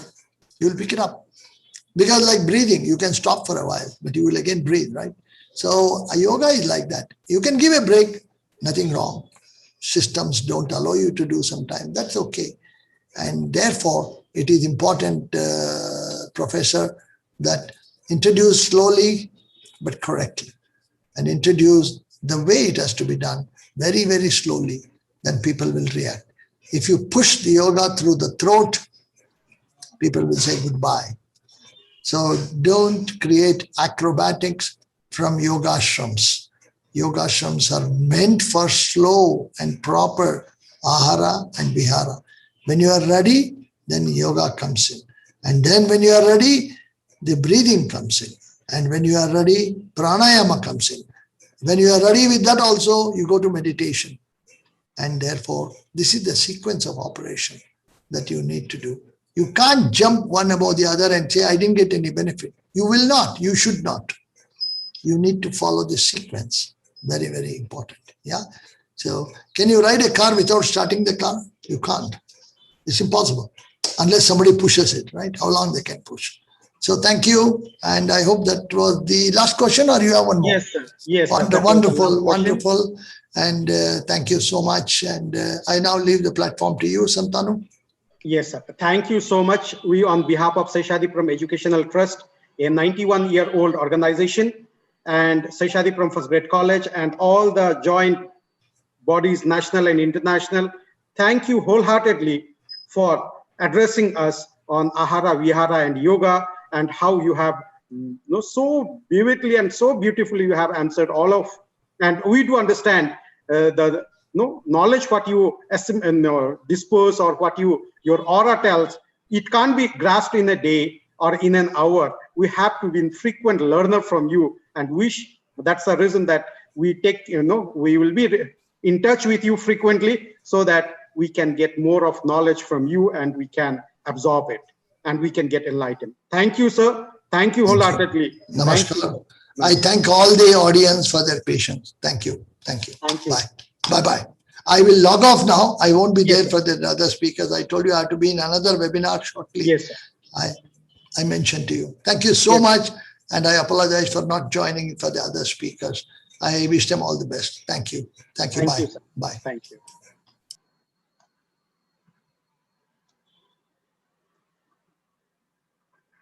Now, our most important second speaker of the day, our own Shri W.D. Ashok sir, our management trustee, IQAC head, and one of the most prolific person to encourage, support, and motivate us for this kind of activities which will assimilate, disseminate, and spread the awareness of different knowledges.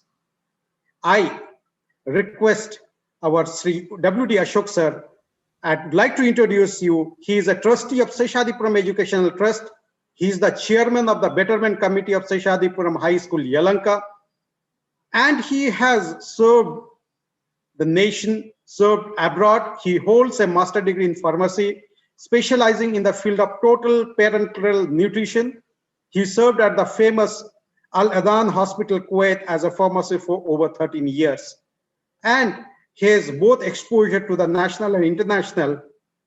With that blend, he is developing our trust, our educational institute, and that's why he is into the internal quality control assurance cell of SFGC, where we have achieved to get NAC A grade, and we are going for further accreditation under his able guideship and critical analysis and strict adherence to the discipline, encouragement, and motivation. Sir, we'll be blessed to listen to you. So the stage is yours, and we, as usual, will be enlightened by your talk, sir. Thank you, Santanu. Am I audible? Yes, sir.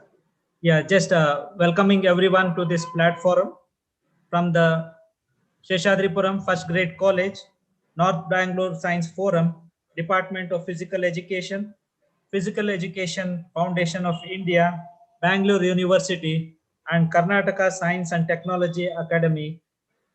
With association with all this, we are with this international conference for the 8 days, and with this topic of today, nutrition and health. Earlier speaker has given a wonderful talk and he has told about the importance of gut, and I would like to actually be stressing on this point, and I will be going ahead with the topic. I will be starting my PowerPoint and I will be explaining what I want to actually say.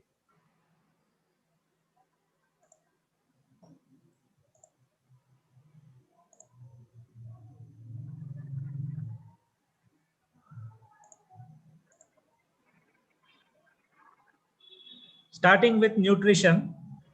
What is nutrition? Nutrition is about eating a healthy and balanced diet. The process of providing or obtaining the food necessary for health and growth. This is what the basics says. And also I just want to recollect you from the basic school knowledge, that is what different types of nutritions we are having on the daily basis. That is carbohydrates, proteins, fats, vitamins, minerals, fiber, and water. The usual which you have already studied in the earlier class of our school days. So we can just, I just want to bring it to your notice that once we say nutrition, it's broken up into two parts basically as macronutrients and micronutrients. The first three which has been represented, the carbohydrate, the protein, and the fat, are to be said as macronutrients because they are taken up in the bigger quantities of our dietary regular eating habits. Carbohydrates, the fats and the proteins in the bigger amount, we say it as the macronutrients, whereas the micronutrients, which is coming as vitamins and minerals, are in a very minute quantities which are taken up from the food again. And also, as we are telling, this is what happens in the normal beings or the normal human beings. An ideal intake of calories varies depending on the age, is metabolism and the level of physical activity, and among other things also. So the daily requirement or the recommended daily calories intake is around 2000 kilocalories for a woman and 2500 for men. That is what the usual categorization is made upon. I just want to stress that is it this is for the normal human persons who is on the regular feed, he will be available to take these quantities. I just want to make it a little interesting. Why I have chosen total parental nutrition is basically I just want to start my topic with this basic question. How would patient who have been advised to be to avoid oral intake of food get their recommended calories intake for the day? That is, for example, the patient is asked not to take any feed in the oral route. How will he take his daily intake without consuming food? Is the question from me. For example, I just want to illustrate this figure showing the cancerous part of the intestine or the colon, where the intestine with the cancer has to be dissected and has to be operated, and the cancer part has to be removed, and the cut end of the colon will be joined. So for the healing process to take place in these circumstances, the doctor advises the patient not to take food for at least a week or two. So what does the patient do in these circumstances becomes very important.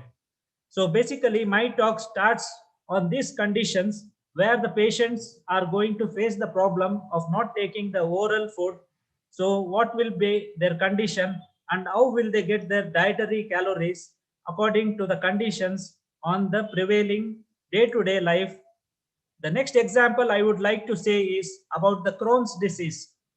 Crohn's disease, the patient with deformalities as shown in the figure, the intestine deformities are there. The patient requires surgery, a type of inflammatory bowel disease. So this also has to be operated and the patient will not be taking any oral feed from his alimentary tract. So basically it is avoided at this point of time also. And ulcerative colitis is the other condition where ulcer formations in the gut takes place and bleeding of blood is there and healing process has to be taken up at the same time. So here also the doctor advises the patient not to take any food for at least a week or two. So what happens in this kind of patients? How are they consuming the food? How are they getting the calories on the daily basis? I have given the few examples of the adult patients. Now I would like to introduce the neonatal case where the premature birth takes place. As you are aware that the patient delivery takes place after 9 months. For example, if the delivery takes place around 8 months or 7.5 months, the premature babies born usually face a death rate of more than 20 to 25% in India.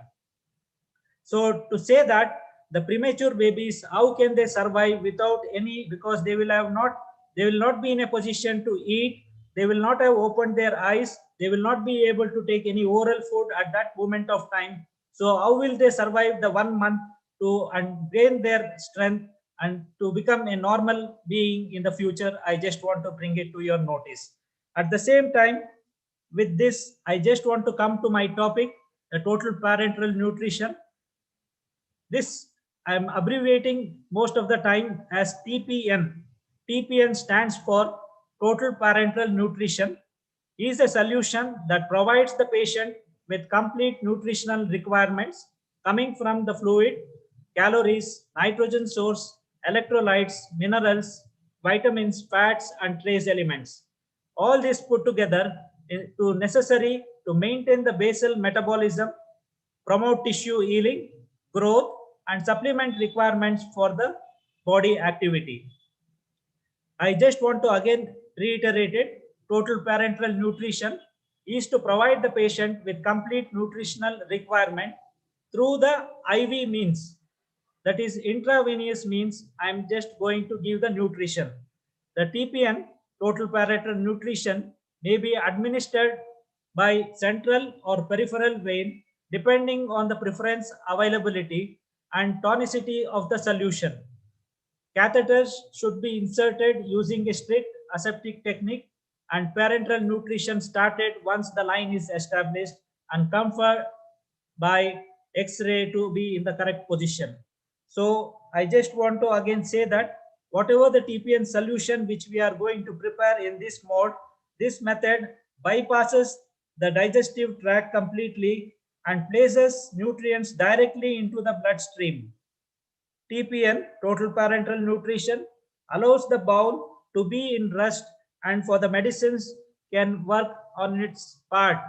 So thereby we are giving resting the colon or the whatever the gut portion which has been operated to take its healing time at this moment of time. So as we said that whatever the preparation of TPN in the bag what we have done will be pushed through peripheral parenteral nutrition, peripheral route, that is IV route. The similar ones as you take the drips, that is normal IV drips what you are taking. Similarly, TPN will be formed and it will be given by peripheral parenteral route. What happens in these cases of parenteral nutrition? It is recommended that peripheral nutrition given through a short peripheral cannula or through a midline catheter should be used only for a limited period of time and only when using nutrient solutions whose osmolarity does not exceed 900 milliosmoles per liter. So the condition is very clear. This is basically the peripheral route of parenteral administration is for a very shorter period of time and where the osmolarity of the solution is 900 milliosmoles per liter. So what about in conditions where concentration solutions are coming in exceeding to 900, what happens in such cases? And what happens if it is recommended that more amount of time is needed for people to be taken on TPN? There is an alternative also. Central parenteral nutrition can also be administered. In this case, as shown in the figure, the TPN solution is directly pumped into the heart. That is, catheters are commonly placed in the veins, either through the neck or the chest. If it is in the neck position, internal jugular vein is connected with the catheters. If it is the chest portion, subclavian line is introduced. This line is placed into the veins that runs behind the collarbone as shown in the figure. Thereby, TPN solutions are pumped directly into the heart where the dilution of the solution is taking place. As we have said that these are more concentrated solutions, the central parenteral nutrition is used for solution with an osmolarity of 900 milliosmoles per liter or greater can be used because as the solution runs into the heart, there is more volume of blood whereby dilution takes place, and by the time the next pumping takes place, that amount of medicine is pushed forward and thereby dilution is regularly occurring. Thereby concentrated solutions can go ahead with this central line of TPN. Again, I just want to come back and with a collective note, what were the indications for this purpose? We already have seen that extremely premature birth with low birth weight, this kind of patients are needing the TPN. If the major surgeries, especially in case of gastro tract abnormalities like the duodenal atresia, ulcerative colitis, inflammatory bowel disease, malnutrition, severe bowel syndromes, preoperative phase of surgical corrections of the GI problem, developmental abnormalities of the intestinal tract, and unresolving pancreatitis. Even in some cases of hepatic failures, chronic renal failures, and in cases of hypermetabolic states like burns, sepsis, major trauma, long bone marrow fractures, doctors may recommend. In cases of cancer, we already showed the example that once the doctor recommends the total parenteral nutrition, this all becomes the candidates for total parenteral nutrition, where they are not able to take the normal food from the oral route of administration. So how do we prepare the TPN? TPN is filled in the bags as we have shown. There are two types of bags which are available in the market. That is EVA bags, ethylene vinyl acetate bags, and the other one is the PVC bags. Polyvinyl chloride bags are also available in the market. It has the three introductory ports, that is one for filling, one for the outlet, and one for any medications to be added from the injection point of route. So coming to the components, so we already said that the normal oral intake, what we are consuming, the similar oral type of actions to be given from the TPN. So what do you give in the TPN? We can segregate it as macronutrients, that is calories, and micronutrients from the small amount of electrolytes, trace elements, and vitamins. So calories, you are getting it from dextrose, either through the solutions of 20% and 50% solutions. Intralipid, that is fat solutions, it is available in the market from 10% and 20% solutions. Protein, which is available as amino acid solutions. Amino fusion solutions are available in the market. 5% and 10% solutions are available. It can be used for the preparation. Electrolytes like sodium, potassium, magnesium, calcium, phosphate. Trace elements like zinc, copper, chromium, manganese, and selenium are available as trace minerals, which are available as solutions. Vitamins, again, are of two types: oil soluble vitamins, that is vitamin A, vitamin D, vitamin E, and vitamin K. Water soluble vitamins, which are the B complex series, and the vitamin C, ascorbic acid. So all this put together with the help of water for dilutions, we can create the TPN. I just want to go in details about the ingredients and their qualities. So coming to the carbohydrates, we said that dextrose, which is available either of different strengths. For example, 50% dextrose bottle, I have shown it in the figure. Carbohydrate serves as a prime energy source and provides around 45 to 65 of the daily energy needs. Nearly all dietary carbs are broken down into glucose and oxidized for energy. Coming to the energy, each gram of carbohydrates provides 3.4 kilocalories of energy. So next, the protein part, coming from the amino acid solutions. Amino acids are classified either as essential or non-essential amino acids.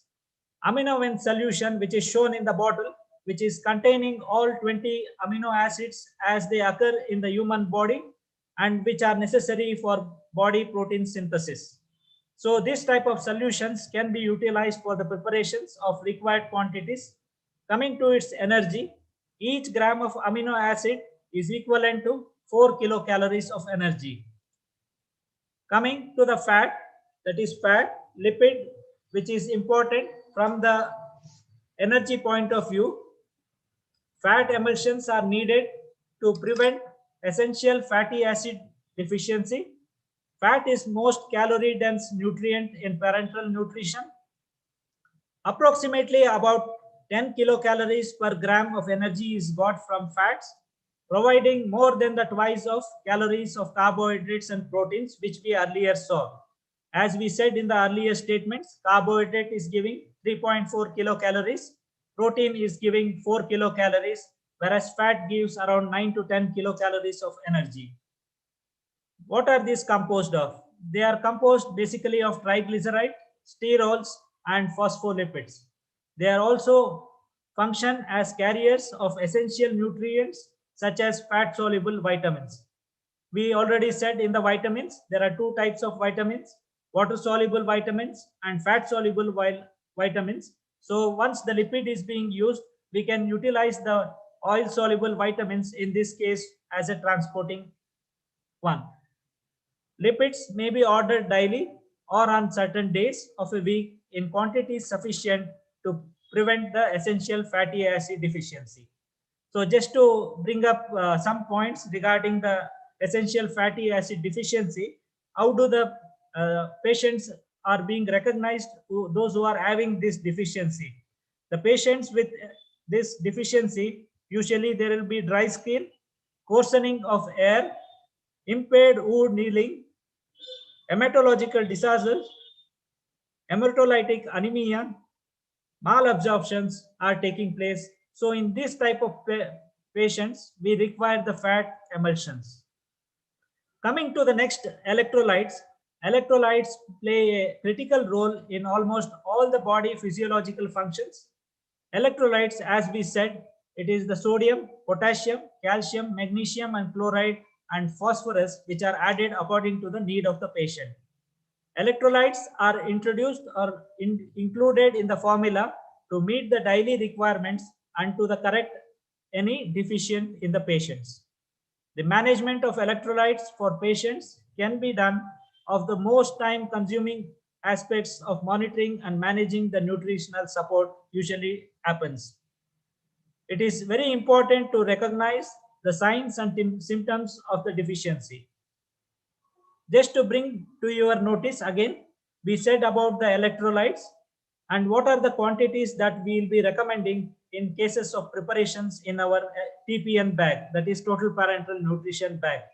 That is sodium, for here it has been mentioned, electrolytes, and what are the amounts per 1000 calories, what will be the quantity of the relevant electrolytes that will be taken up in the preparation. For example, sodium can be utilized in the range of 40 to 50 micro equivalents, potassium in the range of 30 to 40, chloride in the range of 40 to 50, magnesium in the range of 8 to 12, calcium in the range of 2 to 5, phosphorus in the range of 15 to 25 milliequivalents. Coming to the vitamins, as we have already said, that is different vitamins which are included and what are the actual symptoms and deficiencies, why you are taking those vitamins will become very important. That is, once a vitamin A is recommended due to the deficiencies of xerophthalmia or poor dark absorption, it will be recommended. And as shown in the figure, that is vitamin D are utilized where osteomalacia or rickets takes place. That is due to, basically for osteomalacia, it is the calcium loss which is happening in the bones. Rickets, again, the same thing, softening of the bones taking place, and bow legs, which is happening due to the deficiency of vitamin D. Similarly, vitamin E, K, and the B series, which are all added in our preparations for the respective symptoms and the deficiency which is taking place in the regular patients.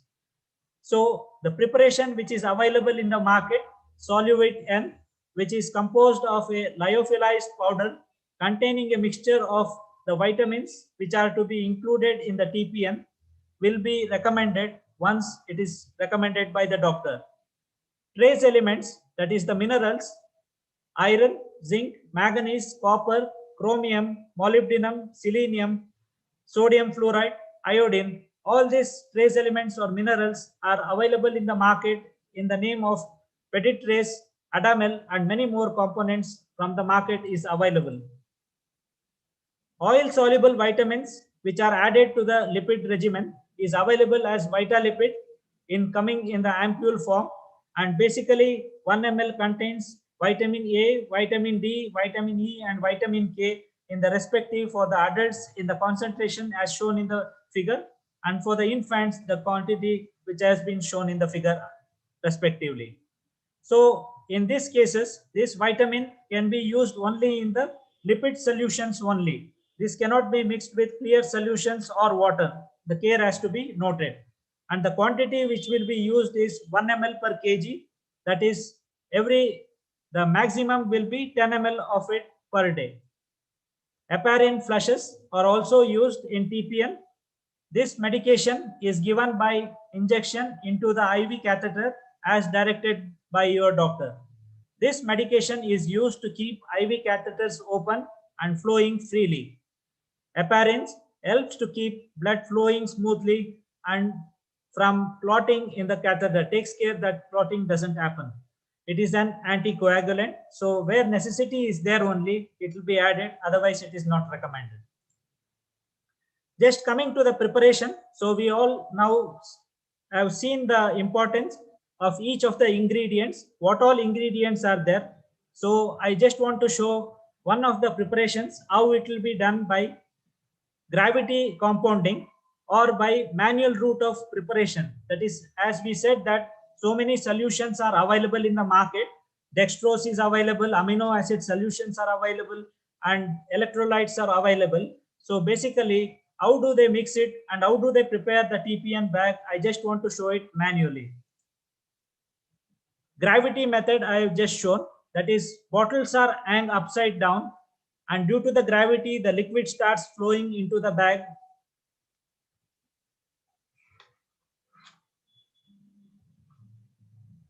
So each of the line, once the requirement is settled down from the bag, each of the accounted amount of the liquid or the injected amount is put into the bag. It is completely mixed together in the bag and labeled. So in this also, we have to maintain the cleanliness. The clean room environment has to be noted. That is aseptic room.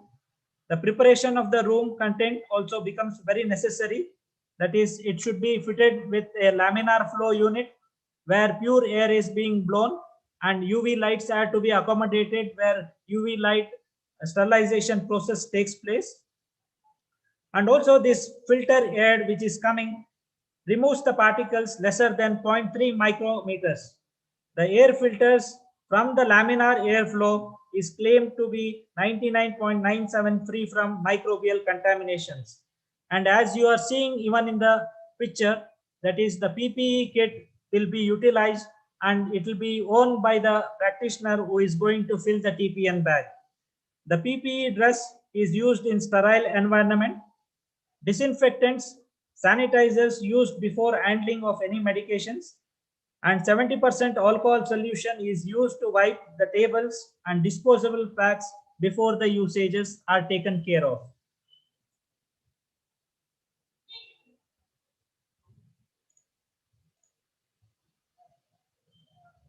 Next, I just told about the gravity method. Now I just want to introduce the automated machines which are available in the market. That is how they are connected and how they are being pumped into the regular bags which are available in the market. This arrangement is from a arrangement of Baxa 12-port machine compounder. You can see the tube which is there, which is having 12 ports in it. The 12 ports, you can fix each ingredient to that one port. So each ingredient is pulled from each individual ports by the machine which is shown on the left side of the screen. That is, this pumps them each ingredient by sequential manner by the volumetric method, and different volumes of different ingredients are taken up and filled in the bag. I just want to show the much more a bigger version of the fully automatic 23-port Baxa compounder, which is available, wherein 23 ports are there where you can fix 23 ingredients at a time and 23 ingredients on sequential basis. What in on the prescription level, whatever the quantities is necessary for individual bags can be pumped volumetrically, and certain volumes of liquids, whatever the necessity is there, will be pumped through the machine to the individual empty bags. Now I just want to show you the one of the runnings of the bag and how the operations are being done in the automatic machine.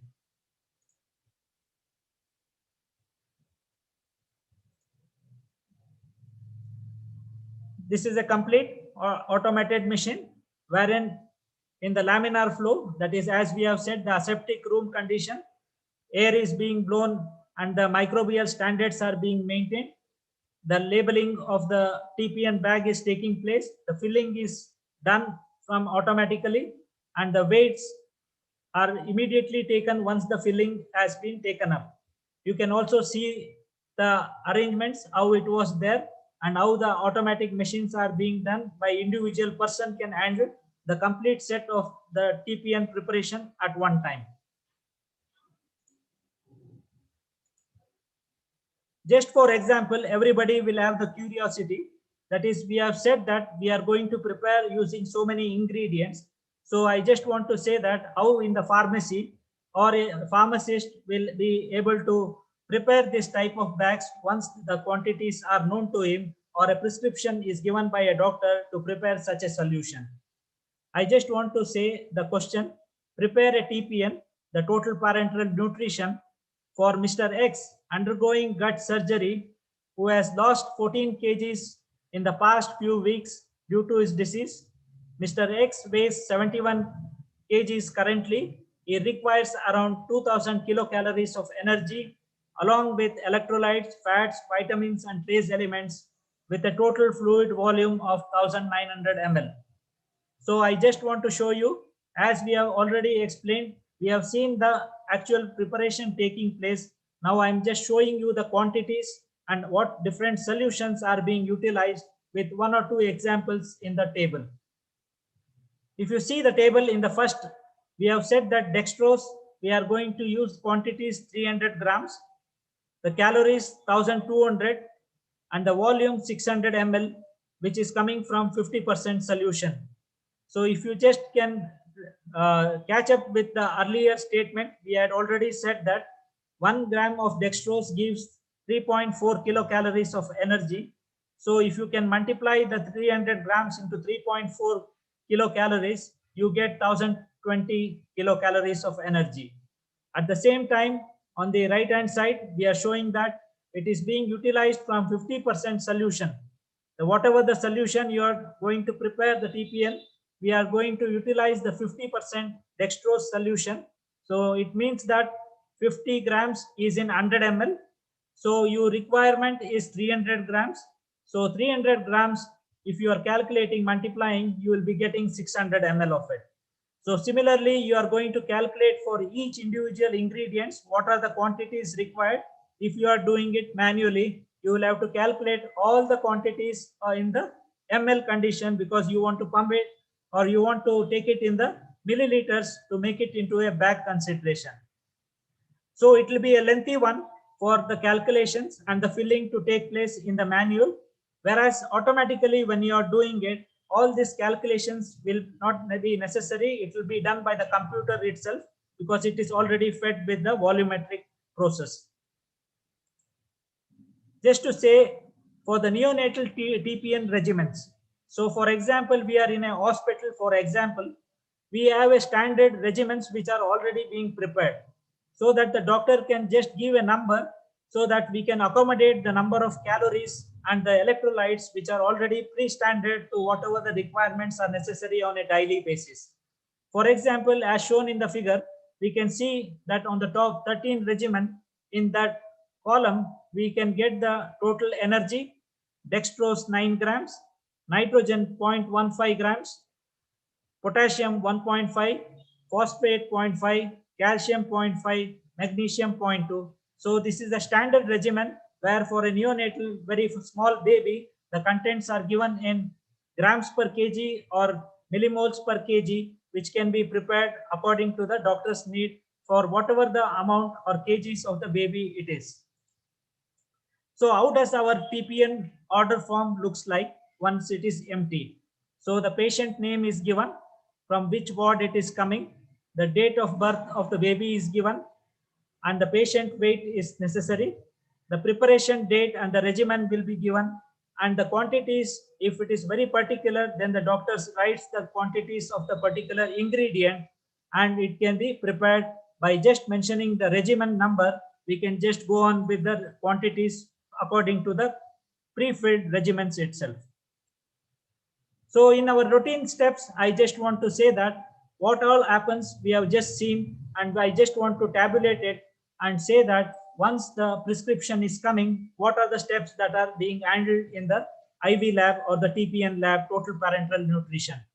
Once as the prescription comes, we are going for the calculation and the typing in the computer system, checking the calculation, the worksheets and the labels are printed out so that it can be pasted on the TPN bags, empty TPN bags.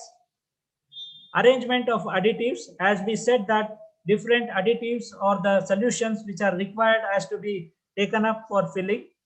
arrangement of disposable items. There will be a lot of tubes which are necessary to be fixed to individual ingredients like the dextrose, the amino acid, the electrolytes. So you need a lot of disposable tubes and items. Checking aseptic room arrangements like the laminar flow or the aseptic room conditions have to be pre-arranged. Pre-compounding preparation inside the aseptic area, that is pre-compounding. I just want to say, if the quantities of the liquid, for example, calcium gluconate 10% solutions are available in ampoules of 10 ml. So 10 ml will not be sufficient for the complete preparations. For example, if you have 20 to 30 TPN bags to be prepared, that will not be sufficient. So thereby you will have to create a big syringes of 50 ml individually, and you have to create a solution from that 10 ml individual ampoules. So thereby you have to pre-compound the preparation before fixing it on the machine. Then filling of the bags you will be doing it. Then final checking the weight and the labeling will be done for the TPN bag in the last. I just want to show the actual setting, how it looks like once it is in the laminar flow. The laminar hood is there in the figure in the center, which the air will be flowing, and you will be standing opposite to the machine. So thereby any particulate matter will be blown away. So you can just have a look, the complete set of ingredients, the pipings which are done and which is coming to the machine, and each individual ingredients is pulled and put into the empty bag. Thereby we can just see that the time consumption is very less, and it is happening automatically from the machine, and even the wastage of ingredients will be very less. I have just shown the type of bags which will be available also, as I had earlier shown. The actual disposable unit, which is actually taking all the ingredients put together, that we said that 12 ports are there in the disposable unit. Each port is taking each individual ingredient, and which can be attached on the machine to give the complete setting. Once the filling is over, I just want to show the labeling on the bags which are done. The bags are actually pasted with the labels, which is as shown in the figure. It is the two types of bag already stated. We have the PVC bags, polyvinyl chloride bags, and the EVA bags, ethylene vinyl acetate bags, which are used for fat preparations.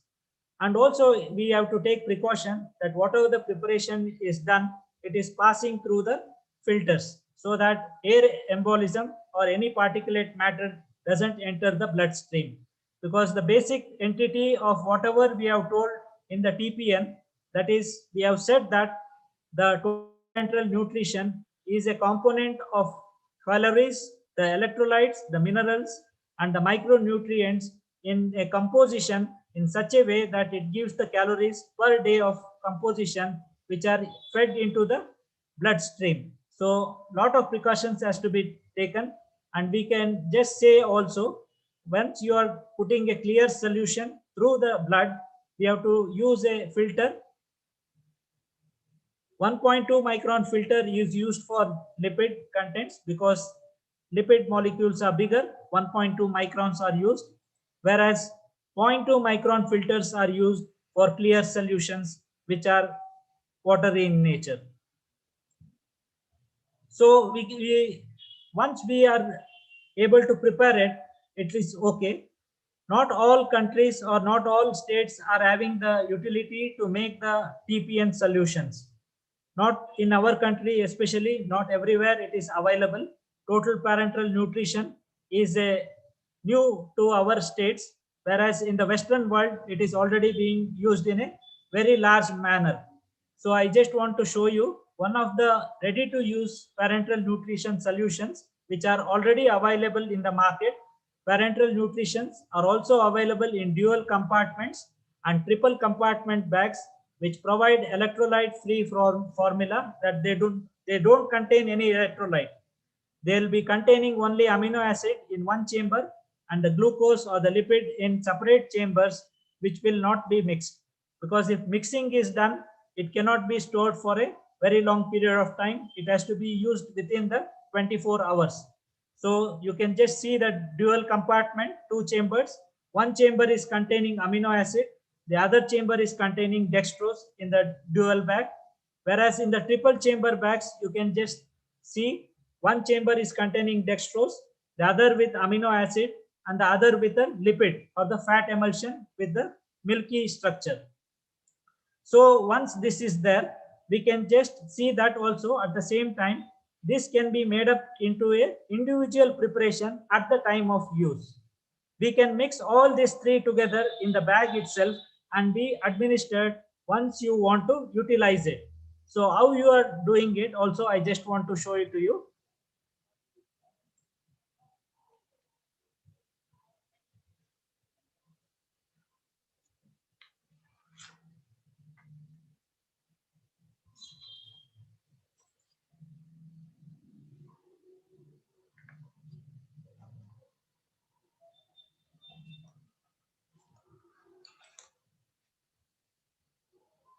This is an example for the triple chamber bags. The bags are placed on the clean table. Remove the external cover. The instructions are printed on the white lipid side. Keep the port side away from your body.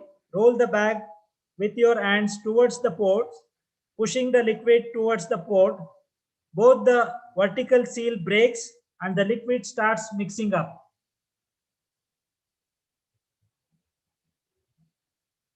The upper side may remain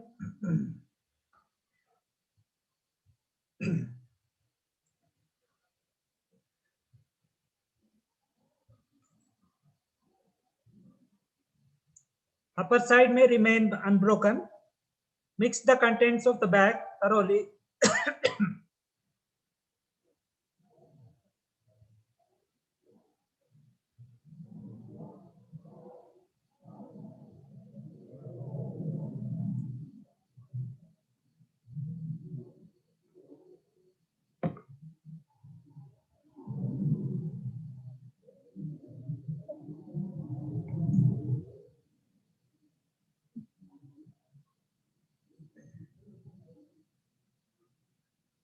Just showing the procedures again.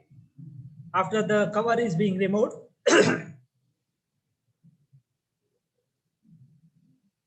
keep the ports on the opposite side. Just roll it so that the port side chambers break up and the mixing takes place evenly. Mix the contents of the bags thoroughly, at least 3 to 4 times. Inspect completely the mixing and the solution stands towards the port side. Any addition of vitamins can be done if prescribed and can be used for the IV line in the normal TPN way of administration.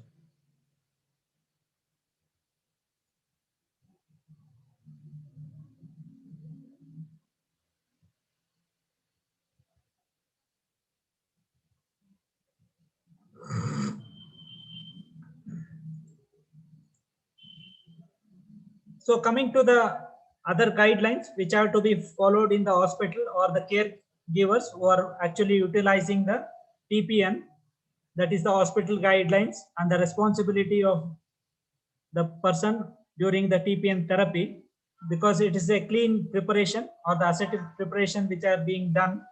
So prevention of infection is very necessary.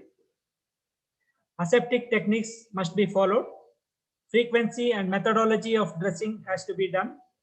Keep the TPN in refrigeration if it is not in use. TPN should not be hung for more than 24 hours. TPN microfilters should be used. That is already we have shown it in the figure. 0.2 micron filter for clear solutions have to be used. 1.2 micron filters for TPN lipid solutions are to be used. Filters should be replaced every 24 hours.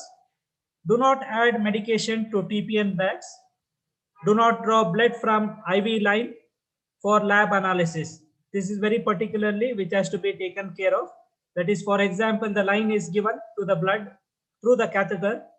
Thinking that the catheter is already there, don't try to pull out the blood and send it for analysis, because already the line is concentrated with electrolytes and other electro materials which you are pumping to the TPN. So it will not give the correct valuations. So do not draw any blood from the IV line where the lab analysis have to be done. Maintenance of fluid and electrolyte balance also should be taken care from the nurses in the hospital or the caregivers who are taking the TPN. Maintain dip rate and the duration of infusion. Do not attempt to catch up by increasing the flow rate. Record daily weight of the patient and the intake, how much is being taken, and the output, and prevention and management of air embolism will be very much necessary. Just compromise with the whatever the solutions we have prepared, the storage and stability of the preparation also becomes very much necessary. Once we have prepared the TPN bag, prepared TPN should be refrigerated, and once it is to be used, you have to remove it before 30 minutes so that it comes to the room temperature, and you will be using the TPN only once it is in room temperature. Maximum storage conditions: not more than 24 hours at a controlled room temperature, not more than 7 days at controlled cold refrigerated temperature. That is, once the bag is prepared, you can only store it for 7 days and not more than 7 days. Sensitive ingredients such as heparin, vitamin, etc. are recommended not to be added into TPN, or it is recommended only just before to administration it can be added. The requesting hospital or caregivers should arrange collection of TPN solution in cold box or refrigeration during transportation. If they are collecting and they are moving to their respective hospitals, it has to be collected in a cold box and it has to be stored at refrigerated temperatures.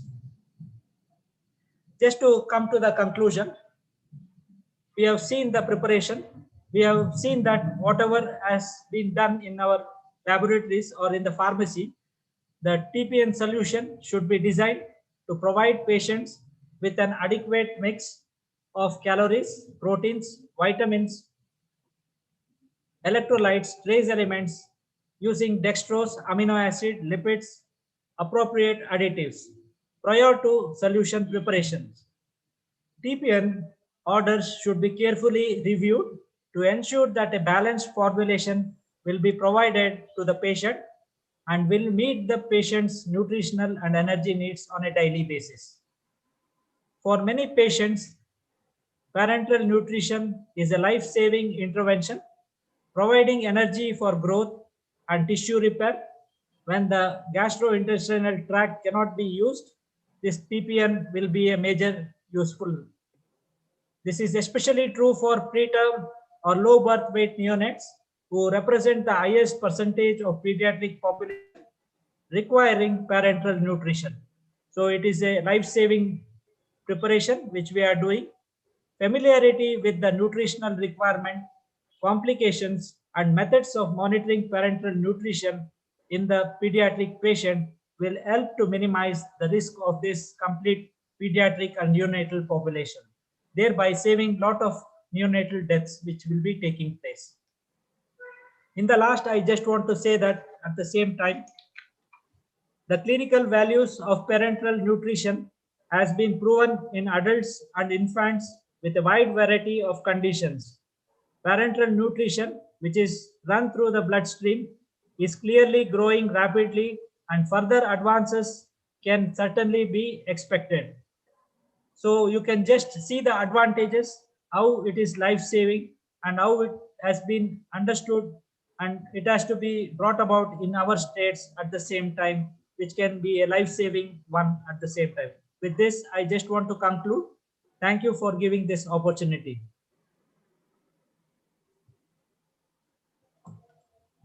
Santanu Das, you can just. Yes, sir. Sir, we request you if you could stop the screen share so that we can see you more clearly.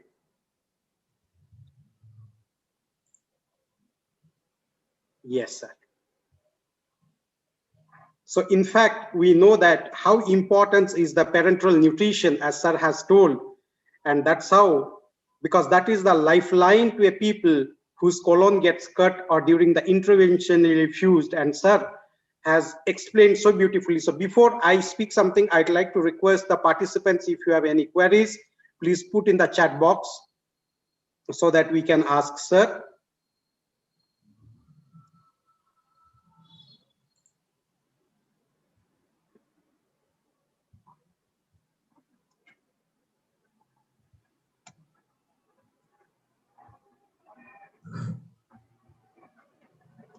Sir, the talk, there is a question from the next speaker himself, Professor Wen Rossley, sir. May I know the type of oil used to prepare TPN for solution of vitamin A, D, E, K, and DHA? The oil used.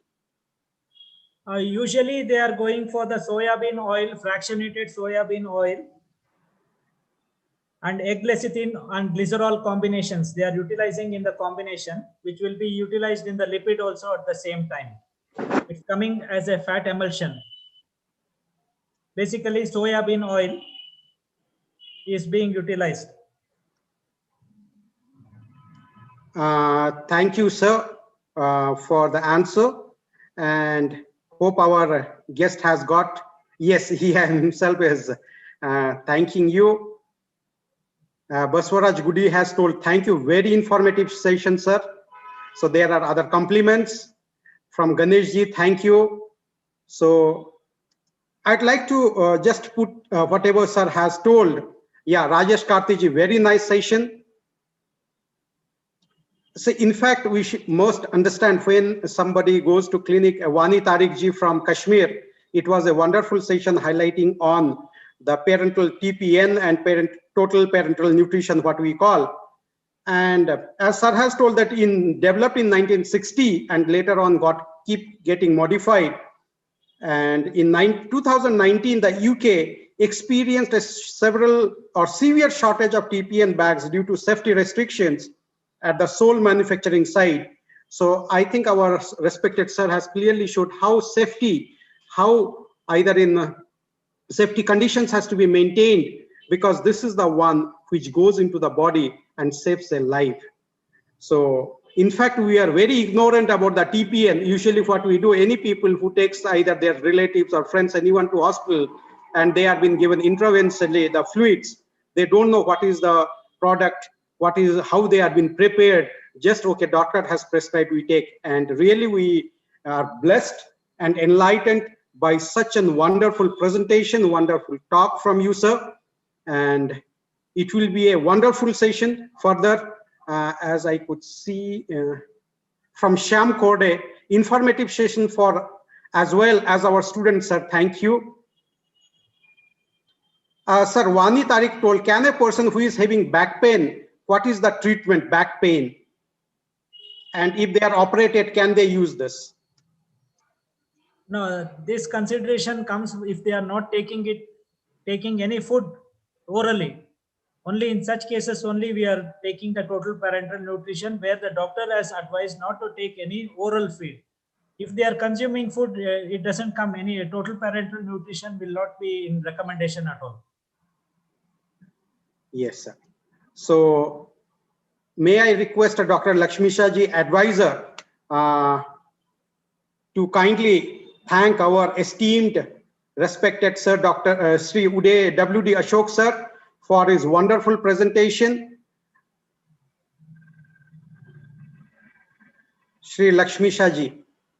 Okay, 1 second.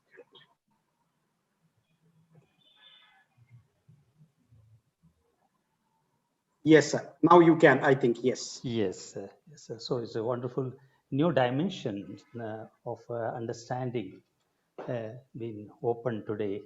We were ignorant of most of this intrinsic happening. It's wonderful, Dr. Ashok ji, and it's such a wonderful intervention of saving somebody's life with all its total parental nutrition and its making and usage. So wonderfully you have explained. Thank you very much. Thank you. Dr. Mahindra Darwa got a great knowledge about uses and components of TPN. That's what I had been telling sir, that when we knew that sir is into this field, we requested our sir and he has readily agreed because it is the part which most of us are ignorant about. The moment we go to clinic, as I had been repeatedly telling, we don't know what it has been there and how it is the make and what all. Simply, no, just it has to be given, we take it, that's it. But really the making, the safety measures, the precautions, the aseptic conditions maintained, it has widened our views into the food products like TPN. So the first speaker was from the space foods. The second speaker is from the Lifeline Parental TPN. And the third speaker will be on the glycemic intake of the normal health. So we have a great session today. First day it is yoga, second day is the sports medicine, third day it is nutrition. I wholeheartedly thank you, sir, on behalf of several organizations across the country and as well as international community, and all our 5 universities, Sharjah, Erlanga, Department of Sports from Indonesia and Malaysia and Ukraine. On behalf of everyone, I wholeheartedly thank you, sir, for your kind talk and enlightening us. And as usual, you have ever been bearing the torch and floating our Seshadipuram high and high. Thank you, sir. Thank you very much.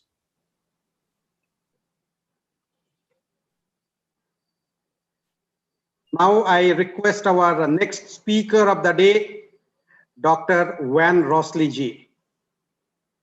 Yes. Yeah. How are you? Yes, sir. I am fine. How are you doing? Yeah, very fine here. Hot today. Yes. Hot, yeah. So it will be a privilege to introduce the last speaker of the day, Professor Van Rossley ji.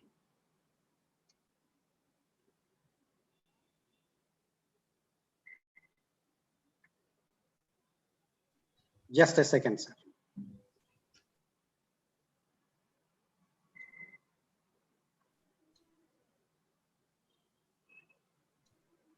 So, Professor Dr. Van Rossley Van Ishak. He is a nutrition and dietetics program professor from School of Health Sciences, University Sans Malaysia Health Campus. Over the last 16 years, as a younger researcher in the food technology, began to realize the importance of developing food products that have health and therapeutic properties. This is because I am aware of the increase in the prevalence of non-communicable diseases, especially diabetes, hypertension, and obesity. And these we know it's a lifestyle disorder which has to be taken and which has been a burden to many Malaysians, Indians, Southeastern countries. Realizing this situation, their group has proactively done research and innovations on the development of therapeutical and functional food products. Their product development strategy focuses on the total concept of food, which uses all parts of edible items of natural products, which are based on vegetables, fruits, and brown rice. Their team emphasizes more on the utilization of natural agriculture by products into the useful high value added processed food and other related products which are high in nutritional values and exhibit significant health and therapeutical properties. In brief, his field of specialization is food science and nutrition, while his current research areas are functional foods, product development, food quality and analysis, stability of nutrients upon processing and storage. With regards to the publication, he has published more than 110 journals in various 10 articles in various international journals.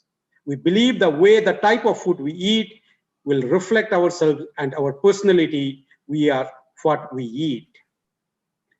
This is the brief of the talk what he will be giving us, but it will be unfair if we don't tell what exactly our Van Rossley ji is. Thank you. Just a second. Thank you for a very kind of introduction. So our Van Rossley ji is research postgraduate topics were investigating and development of specialized nutritive interventional food products, designing low glycemic index of baked-based foods for diversity market, incorporation of natural plant and fungi-based dietary fiber in functional foods, and his research innovations are Most Promising Innovation Awards BioMalaysia 2009, Commercialization Nutri-Mush Cookies and Western Mushroom Powder, and Patent Corn Silk Powder for Food Production 2015. So I welcome wholeheartedly you, sir, for enriching us and enlightening us on the product like mushroom, Western mushroom. Nowadays, usually it is a fun fair to have it, but we really don't know the nutritional values and the way it has been cooked and the food or the food values of it. So we are over to you. Please share the most important informations regarding. Many thanks, Prof. Santano, for the very kind introduction. I feel very honored to be part of the speakers for this very important session, I think. 8 days of conference, which is very comprehensive, which is covering multiple kind of discipline. So today we are heard about the yoga this morning, and also followed by Dr. Ashok. And now I would like to share with you guys about our research activities, which is focusing more on the try to improve the dietary fiber and also reduction of the glycemic index in food that we develop. As you know that nowadays we have suffering many communicable diseases. Before that, can you see my slide, Prof. Santano? Yes, sir. We can see. We can see. Absolutely fine. All right. Thank you very much. So what I'm going to share with you today is about some of our invention and also research activity and commercialization in trying to develop food which is can give some kind of beyond nutrition, which is called functional food. And then also we target on the to solve certain problem which is suffer from the diabetes, obesity, and so on. So with this session, I would like to talk about the problem statements, the issues,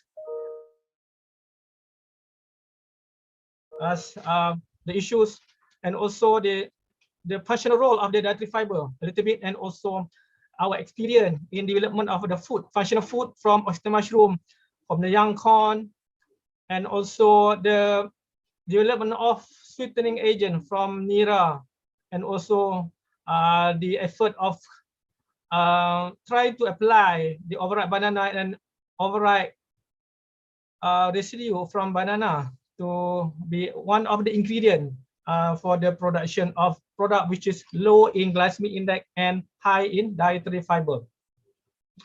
Before I'm going further, let me discuss with you the pattern of dietary intake by our population in general and also specifically in Malaysia. Before that, we see that the prevalence of non-communicable diseases increase every year, and then also the prevalence of diabetes increase every year. 1 in 4 adults are unaware about their having diabetes, and also the prevalence is also quite alarming in our country, Malaysia. And also we can see that the prevalence of heart disease also increase, and then not forgetting colorectal cancer, specifically colon cancer, also increase every year. And then we can see also in Malaysia the trend also increase quite skyrocketing in Asian and also specifically in our country. And then we can see that 1 in 5 adults in Malaysia have suffered from the diabetes. And then this trend is in parallel with the consumption of sugar and soda, which is increased about 36%. And then also one of the culprit about this situation is because of the high consumption of sugar, and then also not forgetting the product that the manufacturer developed are high in not only sugar but high in the fat content but very low in dietary fiber. This also with parallel with the production of mushrooming of the fast food restaurant, 24 hours restaurant in Malaysia. These are among the factors that also increase the energy intake and also which lead to the prevalence of non-communicable diseases. At the same time, we can also see that the inactivity, physical inactivity is very low, and also they are low also in intake of fruits and vegetables, specifically that can be important to increase the dietary fiber in their daily diet. And then when we zoom into the prevalence of obesity, we see that the trend of obesity increased quite alarmingly. In 2015, we see that Malaysia only recorded 47.7. Now in 2019, according to National Health Morbidity Survey, recently in 2019, the figure is already increased to 450, meaning to say that in 2%, one either having overweight or obese. This situation is very alarming, and also we have to do something in order to reduce and also to ensure that this figure it doesn't increase anymore. Because if we can see from the other Asian neighboring country, you can see that Malaysia is quite in the topmost country who having obesity. So of course, this situation will affect the economic burden because the organization and the government in form of the increasing for the healthcare cost to treat multiple chronic diseases. And then not only that, the situation also quite worse because of the product that developed from our manufacturers are high in sugar, fat, but low in dietary fiber, and also of course, this kind of carbohydrate-based products such as cookies, cake, biscuit, breads, and etc. are among top 10 of most popularly consumed food in Malaysia. Then the product being developed are very high in sugar and also fat, but low in dietary fiber, and of course it will affect the calorific value taken by our population. And then as I mentioned to you just now, the main issues is about the insufficient intake of dietary fiber, because this situation will affect the development of the hypertensive, obesity, diabetes, constipation, colorectal cancer, and so on. As you can see from our survey, we can see that from 2015, hypertensive is stagnant, but however, the prevalence of obesity increased, as I mentioned to you earlier. And also not forgetting, diabetes also increased from 2011 to 2015 to 2019, from 11 to 18.3. So this kind of trend is quite serious if we don't do anything to combat this situation. As you know that the recommendation intake for dietary fiber is supposed to be between 20 to 30 grams a day, which is recommended by WHO. But in a real situation, we only managed to take around 3 to 16 grams a day, which is far below than recommended value. And then around 3.9 million deaths worldwide were caused by the inadequate consumption of fruits and vegetables. And also, this situation is not only in our country, but also in UK also, only 9% of adults reach their target, which is 30 grams per day. In US, the average among adults taking dietary fiber is only 15 grams a day. So the diet, which is around 20 to 35 grams a day, is similar to equivalent to 400 to 500 grams of vegetable and fruits daily. So this is the value that we have to take in every day. But again, sometimes it's not that the awareness, but also sometimes the cost, the purchasing power is also reduced. And also, of course, during the pandemic COVID-19, many our population if losing their job, and also this also affect their economic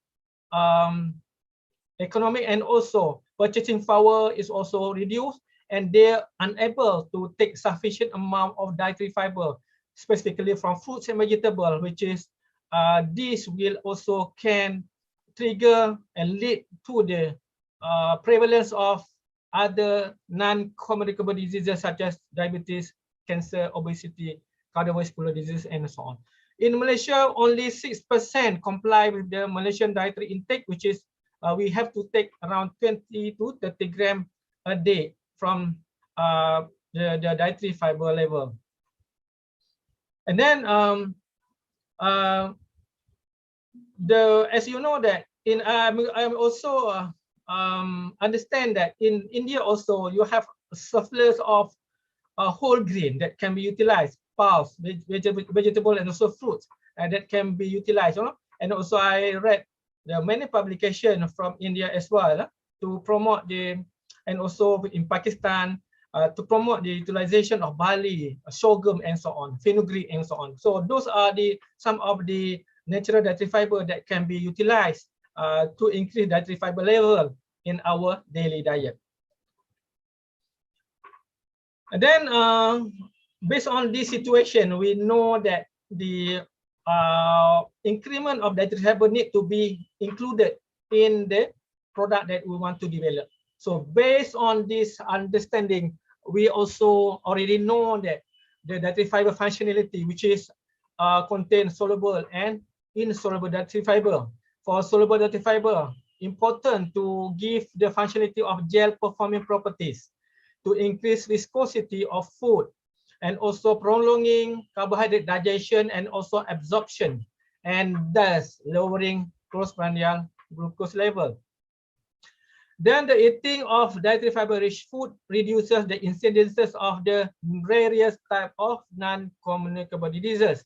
And then most importantly, when we take more dietary fiber concentration, it will prolonging the satiety of consumer. And then also this situation will affect the reduction of the calorific value because of the satiety functionality from the dietary fiber. So from this functionality of the action of dietary fiber, we have the idea on how to incorporate the fruit and vegetable in the most popularly consumed product in our population.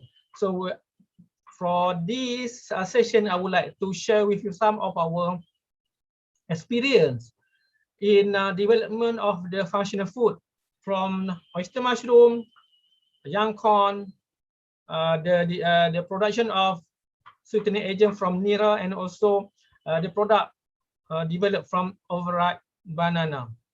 For the first one, for oyster mushroom, before we incorporate into various type of product, we need to do this kind of preliminary study to observe and measure what kind of the functionality that can be exhibited by the oyster mushroom. And then we start to use low grade of oyster mushroom because we don't want to disturb the current activity of the oyster mushroom, which is normally consumed as normal vegetable. They use as a normal vegetable preparation in sautéing technique. They also prepare in the preparation of soup, and also in the preparation of other product, for example, in preparation of sauce, paste, and so on.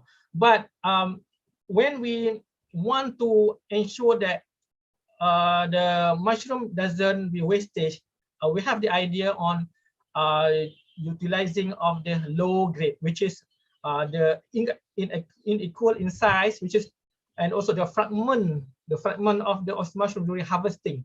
So with the low grade, we process to become a powder. So the production of powder of oyster mushroom need to be done in very specific, sophisticated, and also we have to ensure that the functional active component also still present during the processing. So we already apply the innovative technique, which is called biodehydration technique, by combination of the low temperature and with the combination with air breeze to facilitate or speed up the process of drying. Instead of overnight, we just need only 2 to 3 hours to complete the drying process. So this kind of innovative technique already trade secret with one of the local company in Malaysia. So we managed to capture or maintain the dietary fiber, and also not forgetting the most important element is soluble dietary fiber, insoluble, and also beta glucan, which is still present in the mushroom powder that we developed. Then from that, we also do the basic study, fundamental study to understand whether the extract of mushroom powder possess or exhibit certain anti-diabetic effect to the rat model, animal model. Yeah. So we use rat animal model to be tested for the extract of aqueous extract, because we don't, of course, we also compare with other extracts such as organic extract we utilize, for example, ethanol, methanol, ethyl acetate, and so on. So, but in this effort, we also compare with the aqueous extract. So with the aqueous extract as well, we managed to see the positive effect of the mushroom extract, which is of the dose of 750 milligram per kilogram and 1000 milligram per kilogram, significantly produce minimum blood glucose level from the paper that we have already published. From this observation, we proceed with the to study the effect of oral administration, and then we inject the extract to the rats, and also we study about the functionality of the extract of mushroom, aqueous extract, and then also we also measure this functionality of the soluble dietary fiber, which is from the research we found out that the soluble dietary fiber increase the volume of intestinal content, thus slow down the glucose movement across the absorptive epithelium of intestinal lumen and limit susceptibility of the ingested food to digestive enzyme, and then lowering down the digestion and absorption rate, and then affect the hypoglycemic. From the positive result that we obtain from the both preliminary study and also animal model study, we proceed with the product development. And then our proposed strategy is, as I mentioned to you just now, we utilize the agricultural byproduct, which is low grade of oyster mushroom, and then part of the 50% of the oyster mushroom we process freshly to become, we grind it to this form, and then also 50% of the oyster mushroom, which is low grade, we process into powder form, as I mentioned to you just now, utilizing the biohydration technique. We managed to get this very lighter color of the oyster mushroom powder. So from the powder, we develop the baked base. Because of the nature of the powder is quite similar to flour, and then we partially replace normal flour, which is wheat flour, in the production of cookies, in the production of pasta, and also flat bread.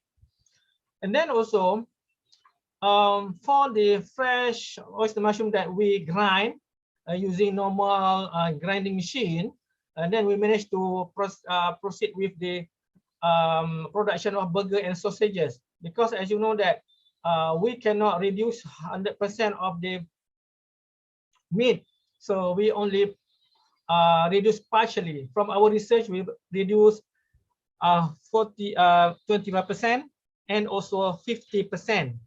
From the research, we found out that on 25% of replacement of beef and also chicken in both patty and chicken frankfurter give a very good palatability of the meat-based product that we replace partially from the oyster mushroom. And then the functionality of the mushroom is because of the number one, the presence of the dietary fiber, and also number two, because of the functionality of the beta glucan. As you know that the beta glucan which is present in mushroom are linked with the lowering of blood cholesterol level and glycemic response, demonstrating significant immunomodulative properties, possess better antioxidant activities, and exhibit scavenging capacities against free radical. And then from our research also, we also have found out that the beta glucan still present after the product being developed. And then also in parallel to that, we also managed to get the product which is received high score from the consumer. Then they accept the product that we replace 20% of fresh oyster mushroom to replace meat, which is we use the whole body of the low grade of oyster mushroom. Then based on the low calorific value and also high dietary fiber of this product, the product being selected to be one of the menu for the interventional study for body weight reduction program that we already complete. And then the functionality of beta glucan and also the unique texture, morphological texture of oyster mushroom, as you can see from the scanning electron micrograph of the oyster mushroom, which is tri-dimensional network, which is quite porous, and also this kind of features, this 3D network of the spongy form of the fiber, able to absorb water and also increase the stringiness, because the absorption of moisture in the meat product such as the burger and also in the frankfurter, and then we see that the juiciness increase, the attribute of stringiness also increase, and then this situation give higher score from the sensory panel. And then from this we proceed with the another study, and also we use this product as one of the product to be provided to the patient participant for body reduction program. I would like to share with you some of our research experience when utilizing the burger or beef patty from oyster mushroom, which is we utilize 25% of oyster mushroom to develop this beef burger. And then of course we have another 49 type of lunch to be provided to our participant. So we have oyster mushroom and other 49 plus oyster mushroom burger. So we have developed 50 type of recipe which are low calorie and high dietary fiber to be given to the 227 of civil servant in Malaysia for this body weight reduction program. And then we have meal replacement group and also portion control, which is half, quarter, half. So we have to ensure that they comply with our one group. This group, they need to take 1,500 calorie a day, which is one quarter supposed to be taken from the carbohydrate, one quarter from the protein base, and then half from the fruit and vegetable. This is for portion control group. And then for the meal replacement group, we have 50 type of high dietary fiber and low calorific value of menu that we develop. So one of them is oyster mushroom. So we already given them for 6 months for their lunch, 5 days a week, and then they have to measure before and after 6 months of their body weight. Of course, the monitoring of body weight need to be done weekly to monitor whether they have complied with our regimen or not. And then this is how the nutritional modification approach given to our subject. And then we have done a screening. Base one is the baseline screening. Then we proceed with the intervention group. and also control. So as I mentioned to you just now, intervention group, we have a meal replacement group and also the portion control group. And then in addition to that, 72 meal replacement and 72 were enrolled to the interventional group for 6 months. And then we measure them, the anthropometry, dietary fiber, dietary intake, and then also measurement of the biochemical. And then for assessment for 6 months, we also again repeat the anthropometry measurement, biochemical, dietary intake, and also physical activity. So from this research, we have to tell them, and also we teach them how to do a physical activity. So every day we have a session with them for aerobic and also dumbbell exercise for at least around 1 hour a day. So they have to do physical activity 1 hour a day to comply with our regimen of My Body Fit and Fabulous program, which is the integration of menu, low calorie and high dietary fiber menu with the daily physical activity.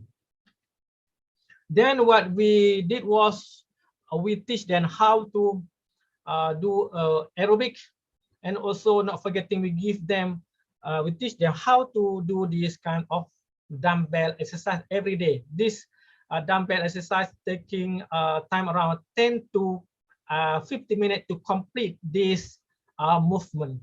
And in addition to that, they have to do the physical activity such as aerobic, low impact aerobic, and so on before, and also they have to ingest or take our lunch every day.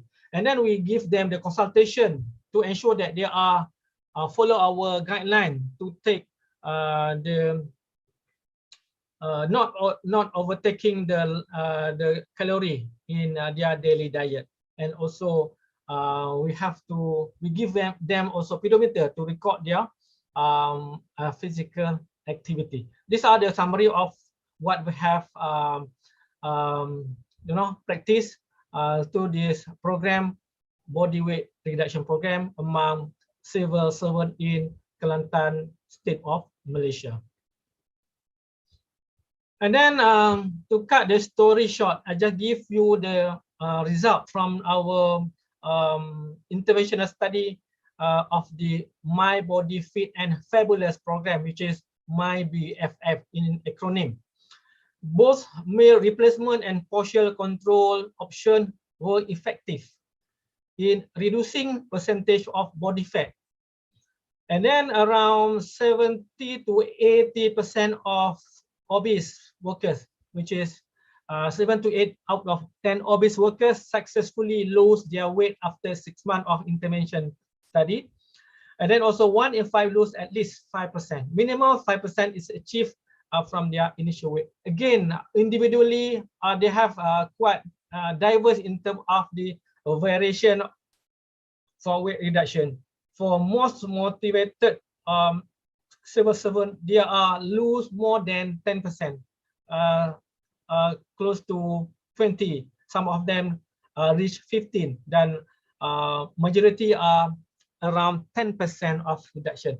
That is the achievement that we get from this program. And then from the weight change, you can see that the changes for 6 months very significantly as compared to control. And also for average body fat, also we can see that the reduction is quite significant as compared to control because of the intensity or regularly practicing the physical activity. And then we understand that physical activity alone doesn't affect much on the body reduction program, and diet alone doesn't also affect much on the body reduction program. That's why integrate both the balanced healthy diet and also daily physical activity, very important to be practiced. And then we are quite happy that one of our product been selected to be used as the one of the menu for lunch to be given to the participant in this project. And then once we have done that, in parallel to that, we also study the another kind of effort. Why burger, sausage, and so on? Because those items are among top 10 popularly consumed product in Malaysia, and also product from baked base, for example, cookies, cake, muffin, flatbread, and so on, also are listed under top 10 of most popularly consumed product in Malaysia. That's why our product that we develop based on those kind of popularity. And then, as we know from the various study, that the association with the low glycemic index because of the functionality of dietary fiber is very positively correlated. And then we try to develop low glycemic index, and then based on our experience in development of the product derived from mushroom and other product, the dietary fiber source from the vegetable, we found out that the more the concentration of the dietary fiber will give most impactful to the lowering down of the glycemic index. However, we cannot tolerate with the what I mean is we have to consider the palatability aspect. Even though the higher the amount of dietary fiber utilized in the production of food product, but we also need to ensure that the level of acceptability doesn't jeopardize. So in order to understand that, we need to do the sensory evaluation at the first place in ensure that the product is acceptable before we proceed with the glycemic index identification. So glycemic index is the classification of carbohydrate food based on their acute blood glucose responses, and then we want to have this kind of low glycemic index which can prolong the satiety. So this is important because of the prolonging the satiety, we reduce the intake of calorific intake among our population. So the strategy is very straightforward. We want to increase the dietary fiber from fruit and vegetable in the development of our food product, because the low glycemic index will affect the response of the blood glucose level after participant taken or ingest our developed product. So the primary goal is management of diabetes, is the regulation of blood glucose to achieve near normal blood glucose. As a brief explanation how we determine the glycemic index is shown in this slide, starting from the screening of the subject, and then we followed by the development of food, and then the development of food product is very tedious because we have to ensure that the product not only high in dietary fiber but also receive the highest score from the sensory evaluation session. But if we fail to get the high score, and then if the product doesn't favored by our panelists, then we have to do again, redesign, readjust the composition of the ingredient. So this is quite tedious because multiple factors is involved now. The combination of ingredients is very important. The ratio is very important. If you reduce a certain ratio, it will affect the flavor and also the texture. So the product development stage, which is we want to ensure that the participant or the panelist is favor, and also the palatability, they give the score this high score. Then after that, we can proceed with the intervention. So once we receive the high score from the sensory evaluation session, then we proceed with the screening of the subject, which is from the normal subject, which is of course in this case we use normal subject first, And then for the intervention of the overweight, that's another study. But for the GI, we use healthy subject. For intervention, we use the obese people. So that the study is still ongoing. Then except for the body reduction program already accomplished. So from our experience, we have managed to conduct this measurement of glycemic index in our product that we developed. For example, the bakery-based products such as cookies, baked-based product like muffin, cake, paratha, and flatbread. And then after we have been developing our product, then we give them the test food to be ingested, and then we take 1 to 2 drops in their finger pricks for around for interval of 50 minutes. Before that, they have to fasting for overnight, and then we take the blood at at the minute, 15, 30, 45, 60, and also finally after 2 hours, and then we measure the glucose level after they complete ingesting our product. As I mentioned to you just now, the development of the oyster mushroom to replace wheat flour. This study already conducted earlier before we proceed with the glycemic index identification. As you know, this is the control, and then the 4% of increment, 8% and 12% of oyster mushroom. Because even though 12%, 8% and 4%, but this one is gathered or taken from the dried oyster mushroom. So the concentrated form of oyster mushroom, dried oyster mushroom, will increase significantly the amount of dietary fiber. And then from our study, we want to have the maximum value of score. And then we found out that 8% and 12 is still receive the highest score, and then we proceed with the intervention. In order to reduce the effect of glucose, so we also try to find the alternative sweetening agent. In this stage, in this study, we use cinnamon powder at 4% of cinnamon powder, because cinnamon powder contain slightly quite similar to the sugar because of the sweetness intensity of natural cinnamon powder, and then we replace 4% of cinnamon powder to replace sugar, and then we mix with 4% and 8% of mushroom powder to develop the cookies. And then this is the finding that we get. The peak concentration of the reference food at 30 minutes was the highest, which is 8.3 millimole per liter, followed by the control, which is 4% of cookies, which is 6.7, and 8% giving 6.6, and also 12% of cookies give 6 millimole per liter.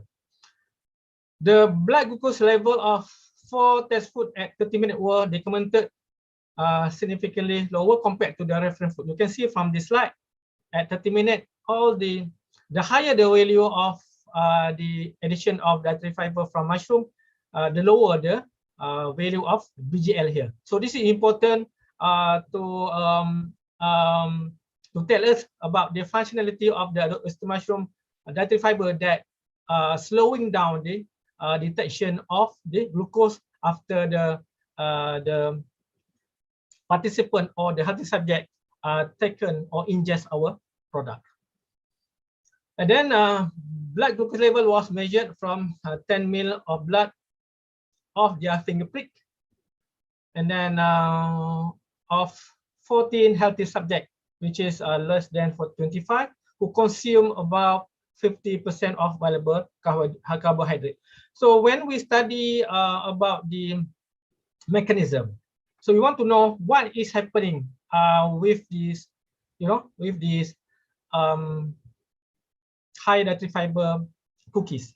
And then we measure, or we observe under scanning electron microscope, as you can see from your hand right, the addition of dietary fiber in cookies as compared to this control. You can see that the globule of dietary fiber, sorry, the globule of fat, the size of starch granule diameter from the these cookies containing oyster mushroom is lower than compared to the control, which is higher diameter of the starch granule. The lower surface area of starch granules resulted in the reduced rate of starch hydrolysis and thus slowly raise the blood glucose level. So this is important to tell us that the role of dietary fiber not only suppress the starch granule but also give the barrier to the enzyme to attack the starch and then thus slowing down the hydrolysis of starch to develop or to form the glucose. That's why the glucose level when we measure is quite low as compared to the control cookies. So from this Nutri-Mush cookie biscuit, we concluded that embedded dietary fiber component reduces the integrity retention of starch granule, thus disturbing starch granule structure, making them irregular shape and reducing the granule diameter. And then also from the measurement also, we found out that the presence of the beta-glucan still exists in the baked product. The beta-glucan decreases the postprandial glycemic response, is associated with the effect of its viscosity on the gastrointestinal event, which lowers the starch granule vulnerability to enzyme. Thus, we found out that the activity of enzyme being prevented or being slowed down by the functionality of dietary fiber, and also then the enzyme slowly hydrolyze the starch to produce glucose. That's why the glucose level, we found out that when we detect, the level is quite low as compared to other test food and also control food. And then this is the another result that you obtain, which is the increment area under curve for the 8 and 12% of biscuit containing oyster mushroom, lower compared to that of reference food and the control biscuit, while there was no significant difference detected between the increment under area under curve at 4% of mushroom and also control cookies.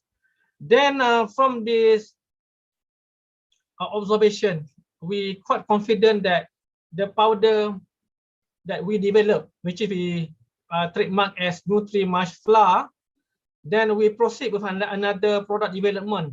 We replace partially around 10% of oyster mushroom flour to replace normal flour for the development of this pasta. And then the trend is quite similar. You can see that the trend is quite similar as compared to glucose. And then the trend is similar as you can see from the cookies just now. Then from this experiment, from this product development, and then when we measure the glycemic index, we found out that the glycemic index is low at lower level, which is 54. This is 15% of 10% of oyster mushroom to replace wheat flour. And then we proceed with another effort, development of paratha, the flatbread, also utilizing this mushroom flour, which is 15% of replacement of wheat flour, and then the trend also similar. And then we get GI value around 53 in this product. Then in summary, for the incorporation of oyster mushroom in food, we have managed to come up with the total food production, which is maximizing all the low grade of oyster mushroom. Some of them processed into fresh grind to become cookies, patty, and also also sausages, and also the dried form here.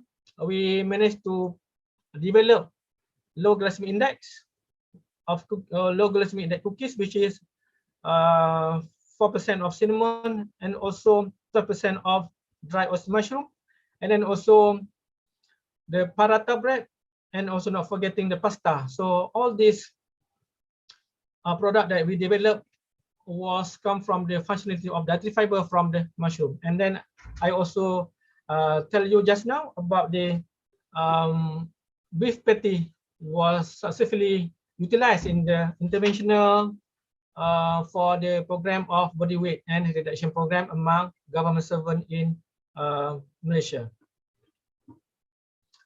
So as a summary from the mushroom activity, we found out that the higher dietary fiber content having water holding capacity, which contribute to the reduction of starch swelling and gelatinization, and then also give physical barrier, which is reduce the diameter and disturb the starch granule structure.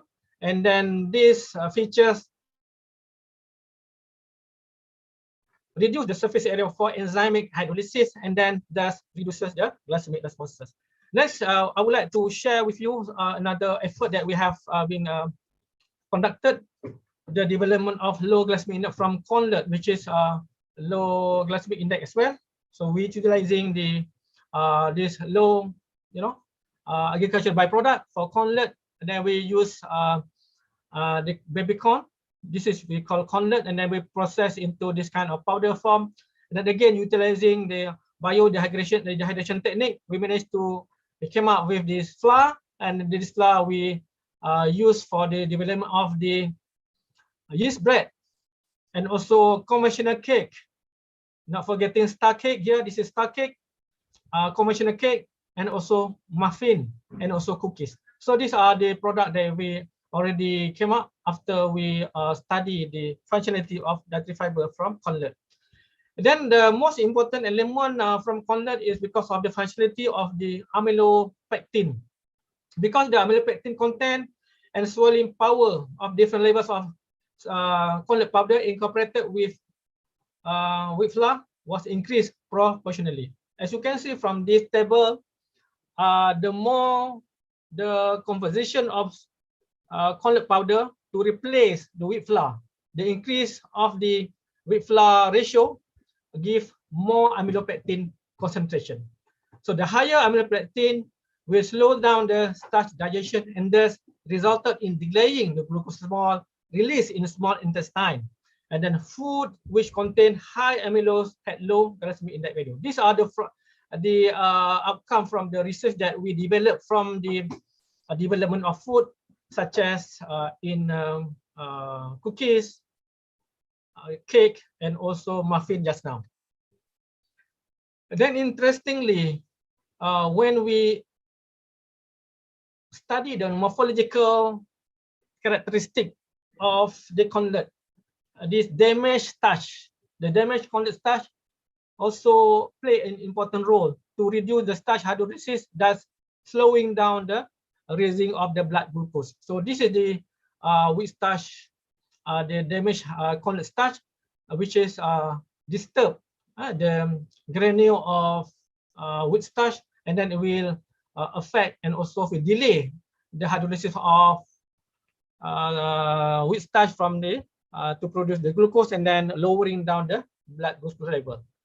With starch granule and cornlet starch granule with different orientation, shape, and size, you can see from this slide. This is the damaged starch, cornlet starch. Wheat starch has a bigger granular size as compared to the diameter of cornlet. So this is the damaged starch of cornlet, which is disturb the activity of enzyme to produce the glucose.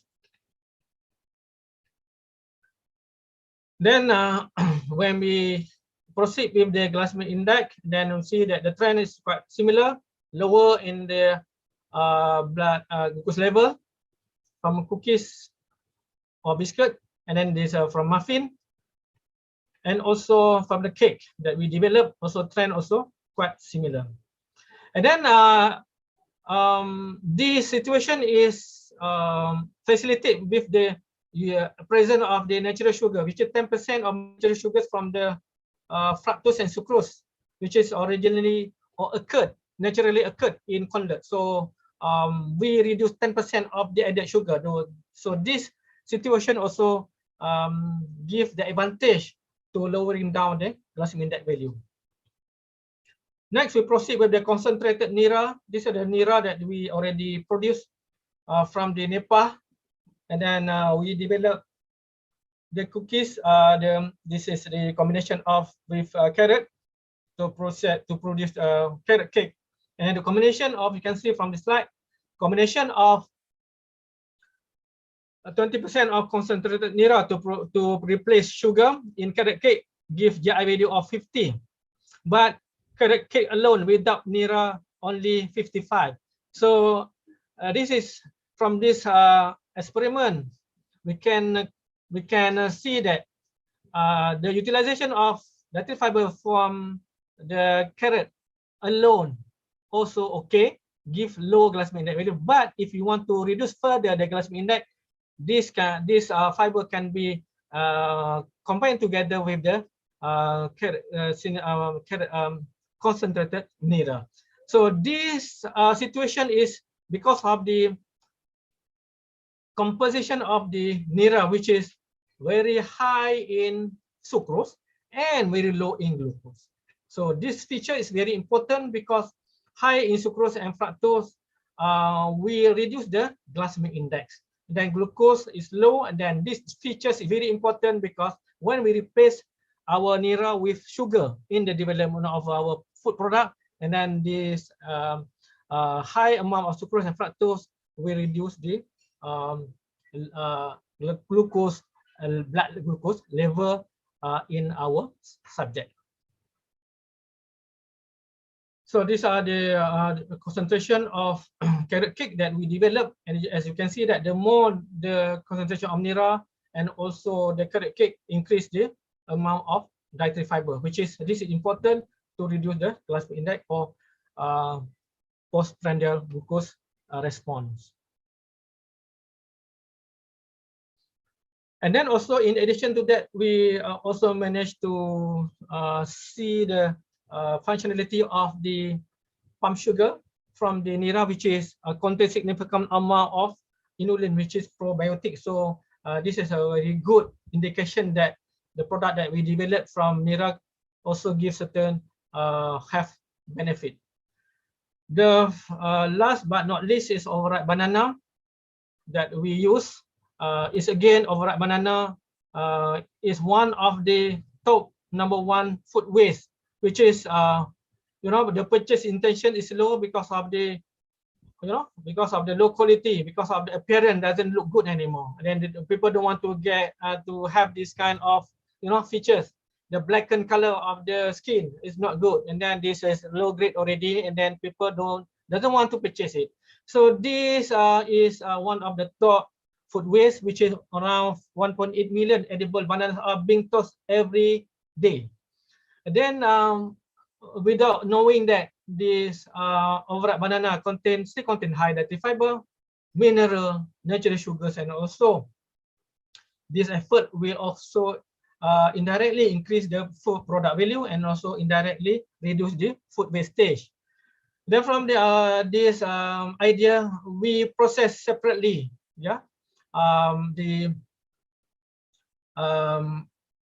the sugar from banana and also the residue from banana, which is dietary fiber from banana and also the sugar from banana. We process separately and then we combine together to process then we develop one of our product is chocolate cookie.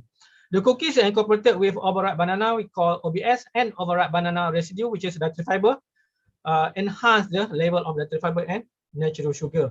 And then we found out that the dietary fiber and sugar in overripe banana reduce the rate of glucose absorption, and then increase the fullness, and also indirectly reduce the glycemic index, reduce the risk of non-communicable diseases, and also avoid overeating.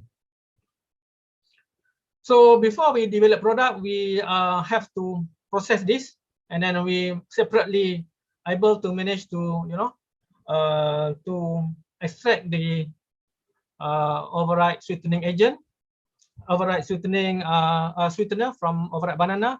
And then as I mentioned to you just now, we want to have high concentration of sucrose and fructose and low in glucose. So this characteristic is very important and very good for development of the low glycemic index. Because fructose is primarily delivered and metabolized in the liver, whereas glucose is readily absorbed in the bloodstream. The hepatic glucose uptake is stimulated by fructose. Conversion of fructose to fructose 1-phosphate in liver stimulates glycosinase in hepatocyte, which is responsible for the uptake and storage of glucose as glycogen. And then we also managed to process of the override residue, which is dietary fiber, which is high in dietary fiber concentration, and then certain amount of protein and ash. And then from this effort, we found out that the combination of override banana sweetening agent, 15% of sweetening agent from override banana, and 8% of residue of dietary fiber from override banana give 50 GI value, which is very good. Then give the indication that the functionality of both sucrose and natural fructose and also the soluble fiber from the override banana reduce the glycemic index from the cookies. So this is the finding that we have published recently. Then another product we developed with the Dr. Daniel Robert from India as well. Yeah, we successfully developed the flatbread and also bun in bun and flatbread containing fenugreek, because fenugreek contain certain amount of dietary fiber and also galactomannan. So this functionally active component also able to reduce the glycemic index and then produce the significant amount of dietary fiber in the finished product and also lowering down the glycemic index value in the both flatbread and bun containing fenugreek powder. As a conclusion, the addition of oyster mushroom and baked foods has resulted in reduction of the starch granule diameter. The lower surface area of starch granule resulted in reduced rate of starch hydrolysis and thus slowly raises the blood glucose level. High amylose from the corn slows down the starch digestion and thus resulted in delaying the glucose release in the small intestine. The foods which contain high amylose had low glycemic index value. The fructose from the fruits produce a lower blood glucose response because of the once fructose is absorbed by the gut, fructose would be metabolized in the liver into glycogen rather than be released in the circulation, and therefore resulted in a slower correction of blood glucose. The glucose, which is made up of monosaccharides such as from the glucose and fructose, and it has a medium GI between the GI value of glucose and fructose. The soluble dietary fiber in override banana can inhibit starch gelatinization in cookies by acting a barrier to protect starch granule against water penetration, leading to the formation of smaller starch granule. Enzymatic hydrolysis of the starch is limited, causing slower conversion rate of starch to glucose and thus delay in entry of glucose into the bloodstream and lower the postprandial glucose level. The selection of raw materials, which is high in soluble dietary fiber, high in amylose, high in fructose and sucrose, while lower in glucose composition, are recommended to produce low glycemic index food, which may reduce postprandial glucose level of healthy individual. With that, I thank you very much for your attention.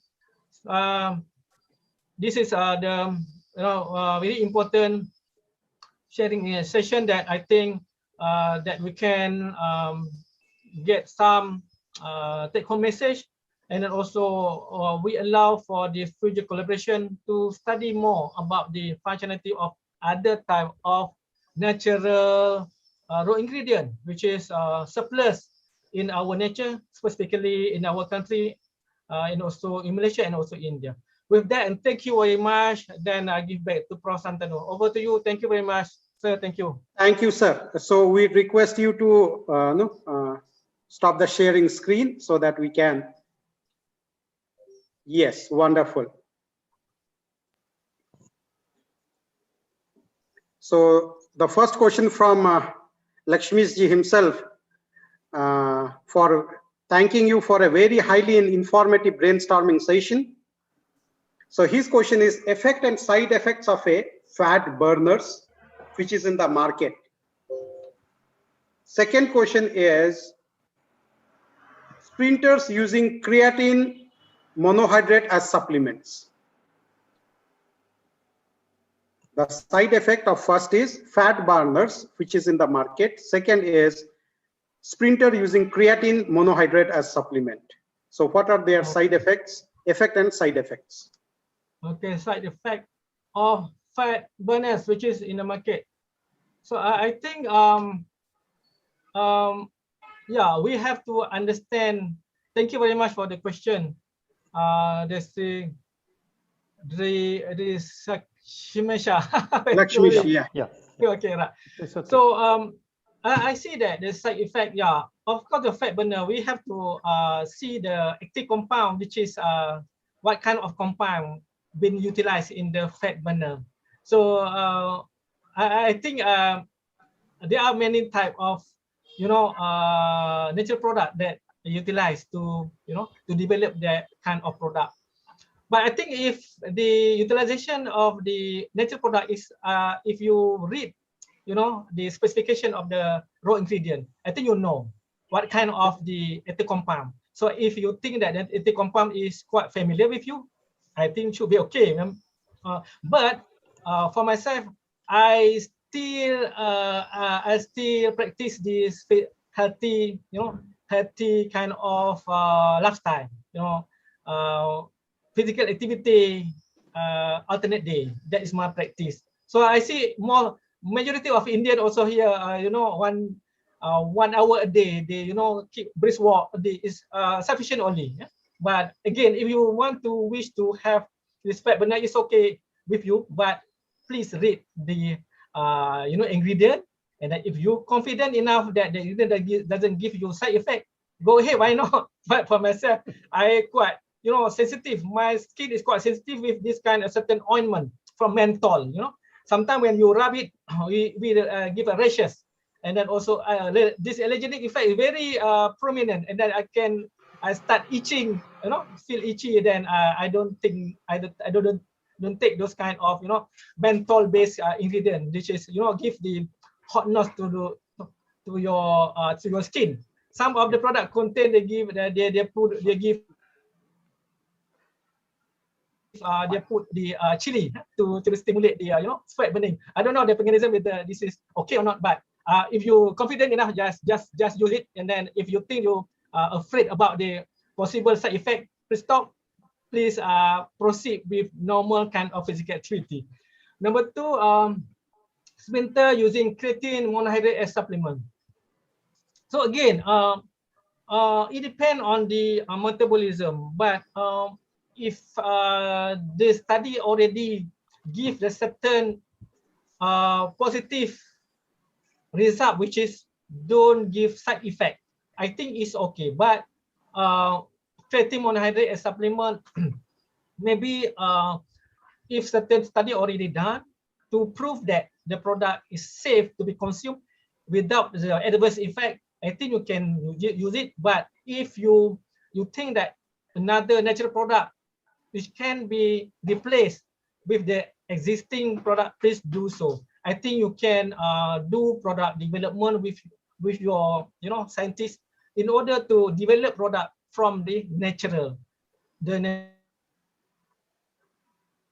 natural product is very, I think, more meaningful, because those natural product can reduce the possible side effect. Number 2, what is the question, Prof? I hope I answer you. Yep, you answered me. Yes. Yes, sir. The next question is from John Peter. What will happen if we take too much of protein regularly in our diet? Yeah, this is a very important question. And then people, nowadays people want to, scared about their, intake of carbohydrate, because carbohydrate intake, lead to the high consumption of calorie, which is will affect their their amount of calorie needed for a day, for daily amount of daily amount of calorie. Then again, protein. Actually, if you normal is okay, but the protein is because metabolism of protein will involving our organs such as involvement of kidney and other organ. So in long run, maybe we our machine is need to work very hard to metabolize the protein. That's why I think you can take, but I think with the moderate amount. Moderate amount is important for me, for my advice, because it depends on your requirement.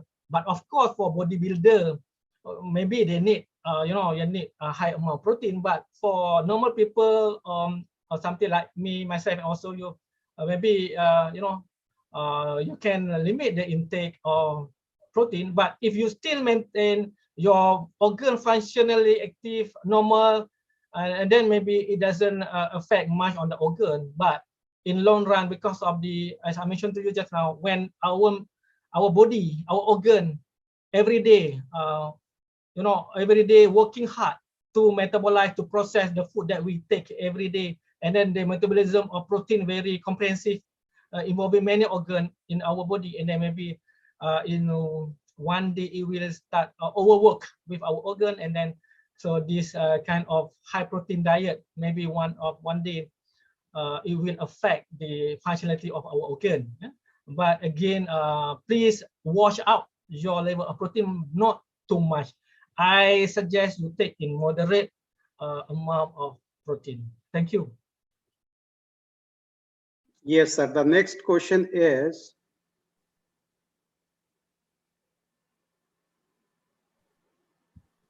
from Ganeshan S. Sir, young athletes don't follow the diet suggested by dietitian. So what is the alternatives to compensate the nutrition and dietary fiber? Compensate the nutrition and dietary fibers. Yeah, again, for young athletes, we have to understand their requirement of diet. So perhaps they need the fast source of energy. For example, in a young athlete, maybe we want to know the intensity of their energy requirement. So young athlete, maybe I don't know what kind of athlete, maybe sprinter or footballer, or the intensity of their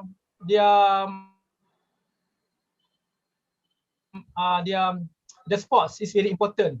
So and then also the combination of the intensity of athlete. For example, they need the fast energy sources. So you have to have the high glycemic index food now. It's not low anymore. Then that's why I need to know the intensity of their performance, whether they need to run or they need to for how many minutes. For sprinter maybe different as compared to sport like tennis. Maybe they need also the glucose and also the calorie. Then there may be some amount of dietary fiber need to be done. That's why if you notice, with 4 hours of tennis matching, match between top players, they in interval they taken banana and also chocolate, because on those banana contain certain amount of dietary fiber, because not need to prolong and then at the same time the sugar also present in banana because of the the glucose release also, and then also because of the long duration, then they need the glycemic index at moderate. But for sprinter, they need to have this very high glycemic index. So it depends on the amount, the intensity of athlete, and then also the straightness of their activity. The longer they need, the more release of the energy. So that's why this kind of discussion with sports scientists also important, and also dietitian need to be know also about the duration of the strenuous activity that need to be covered by the athlete. And then again, for athlete, we normally suggest to take high glycemic index rather than moderate, but not low. Low glycemic index important for those who are having diabetes and also for health conscious consumer, and then also for the sedentary people. But for athlete, we suggest high glycemic index and also moderate. Thank you.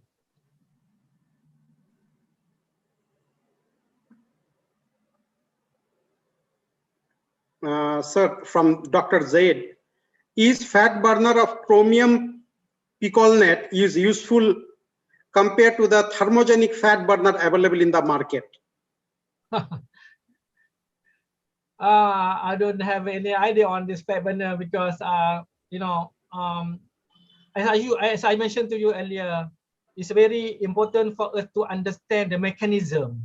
If you want to know detail, you have to read, find the literature. What is the the original source of chromium picolinate? Then you need to understand, search the research paper, the article, original article, which is tell the specific side effect that may be produced by this material. If you're confident, then you go ahead, you can take it. But as I say, this kind of product normally sometimes they just do a very superficial study. You have to find the comprehensive articles about the possible side effect that can be shown by chromium picolinate. Again, you need to search, but if you don't confident, don't take it because of the possible side effect, because we don't know. Maybe the study is not yet done to to show the side effect. But if the some study already give you the result of there is no toxic at all, and then you're confident with it, and then again, please use. But if you have the alternative utilizing the natural one, then please proceed use with the natural product. Compared to thermogenic, yeah, that is the my advice. Then again, this will give you more room for innovation. Please try to find the natural product that available in our country, in Malaysia, in India. I guess that a lot of raw material, a lot of natural product can be extracted their active compound, and then to become your natural product. Then you can you can give benefit to the athletes and also the people as well, because we can do many kind of this innovation to develop a new discovery about new product which is from natural product. Thank you. The second last question.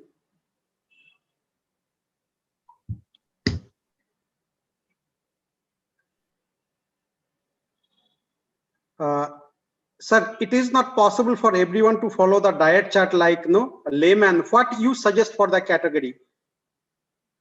It's not possible for everyone to follow the diet chart. Yeah, I myself also not follow the chart. It's okay. Don't worry much about this, because again, we have we have the chart, we have the requirement guideline. Many countries also contain their own one. So in Malaysia as well, we have new food pyramid. But again, the compliance is very low, difficult to follow. But once you know, then you can start to do your strategy, your own strategy. You can, if you don't want to follow at all, maybe try to follow maybe 10%, maybe 20, up to you, maybe 30, maybe 40, maybe 50. It depends on your limit. Depend on your level, whether you what level you want to achieve. And like myself, I just eat what I want to eat, but the mandatory is I have to do physical activity every day. So what I practice every day, I have to alternate day. Every morning take around 30 to 40 minutes only, around 4 kilometers of slow jogging. That is my practice. But I don't restrict with the diet. I don't follow the chart. I don't follow the requirement. I just eat what I want to eat. But you know, with moderate, with moderate amount, take some amount of, sometimes we feel difficult to take sufficient amount of fruits and vegetables. It's okay, go ahead, but mandatory, please do active, doing physical activity in every alternate day. Then that's why you can, with that kind of practice, you will be able to manage your body weight. But if you want to lose weight, again, you have to cut a little bit of your calorie intake, avoid eating oily food, reduce the concentration of carbohydrate, and then eat a lot of vegetable and fruit. And then because that one can increase your satiety. And then dietary fiber, and then you take a lot of water. And then you can see that you can, get this, you can meet what we call this healthy lifestyle. Okay, please don't restrict yourself, follow the strict diet and so on, but try to comply as much as you can. But the mandatory thing is, please find this type of physical activity that you think that you are favor with. Like myself, I can I just do jogging, very simple. In during pandemic lockdown, we unable to do walking in our neighboring garden. Then we do in our physical activity, aerobic, Zumba and so on, in front of TV. Why not? Skipping and so on. It's okay. Just do it frequently. Then you can get the result later on. Yeah. Yes, sir. Any specific diet for diabetic patients? So yeah, as I mentioned, Proper diet plan. Yeah. Then for diabetic again, the culprit is the refined sugar. Refined sugar and also the starchy food. But the diabetes still need to have certain amount of sugar, but in low concentration, in low concentration of sugar. And then if possible, try to take the complex carbohydrate, such as instead of rice, you can take brown rice now. Okay, brown rice. And then in Indian ethnicity in our Malaysia, they are now moved to the transition from the white rice to brown rice.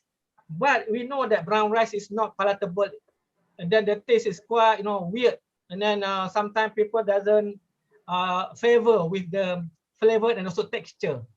But you can do is you can mix them together. Take 50% of white rice, you can blend with 50% of brown rice. But if the result is not that good, maybe you can take 25%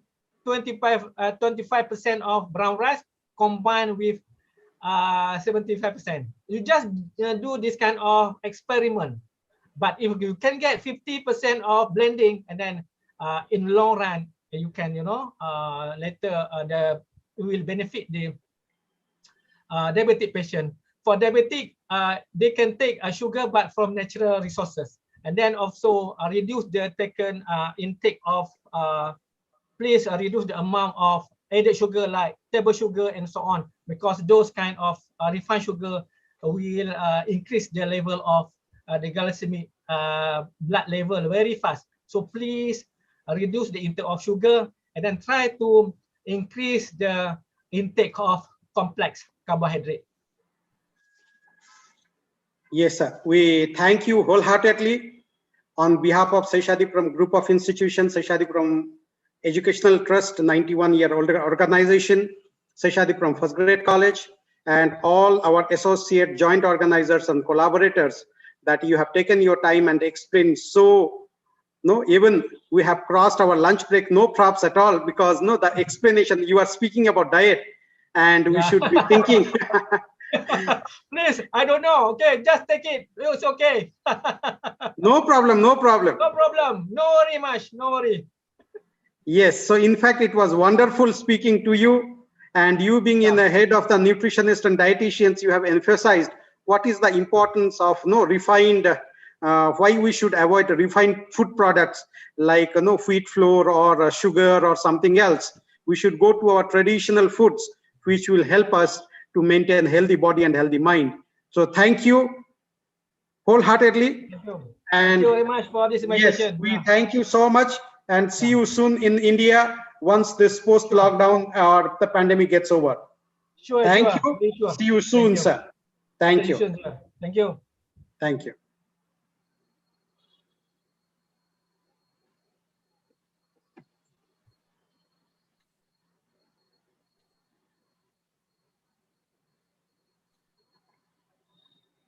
Now I request the participants that we have shared the feedback both in YouTube as well as Zoom. So you can fill the feedback forms, and then for tomorrow's session, we have an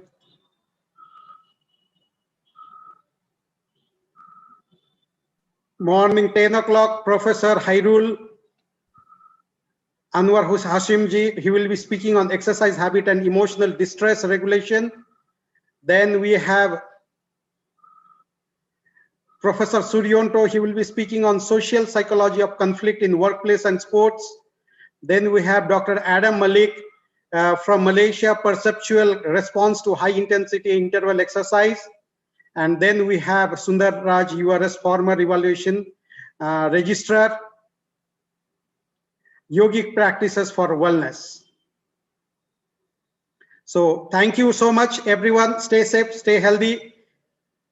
So meet you tomorrow sharp at 10 o'clock. And I think the importance of psychology, right? We sometimes what we do, we go for discussion, but oh, Suryanto ji is here already. Okay, I could see him. 1 second, sir.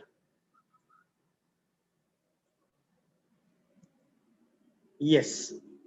So Suryanto sir, as well as we have Dr. Hairul Hashmiji, then Adams and Sundaraj URS, all will be speaking on psychology. And we understand very well, I can tell, that sometimes in house or home, when we think of going to a tour or a food, there will be certain, some will tell, no, I want this, some will tell that one. But later on, something has been bought, and that time, that mind in the mind, no, either workplace psychology or home psychology, it shouldn't be like I win or you lose. It's like jointly we have to think of the conflict of psychology, the conflict of interest, the conflict which Suryanto will be telling. I think it will be most excited talk tomorrow along with the Hairulji. So I will be eagerly waiting for the talks tomorrow. So Suryanto sir, I have mailed you. So hope you have got all the links and as required invitations. So see you soon. See you tomorrow at 10 o'clock, sir.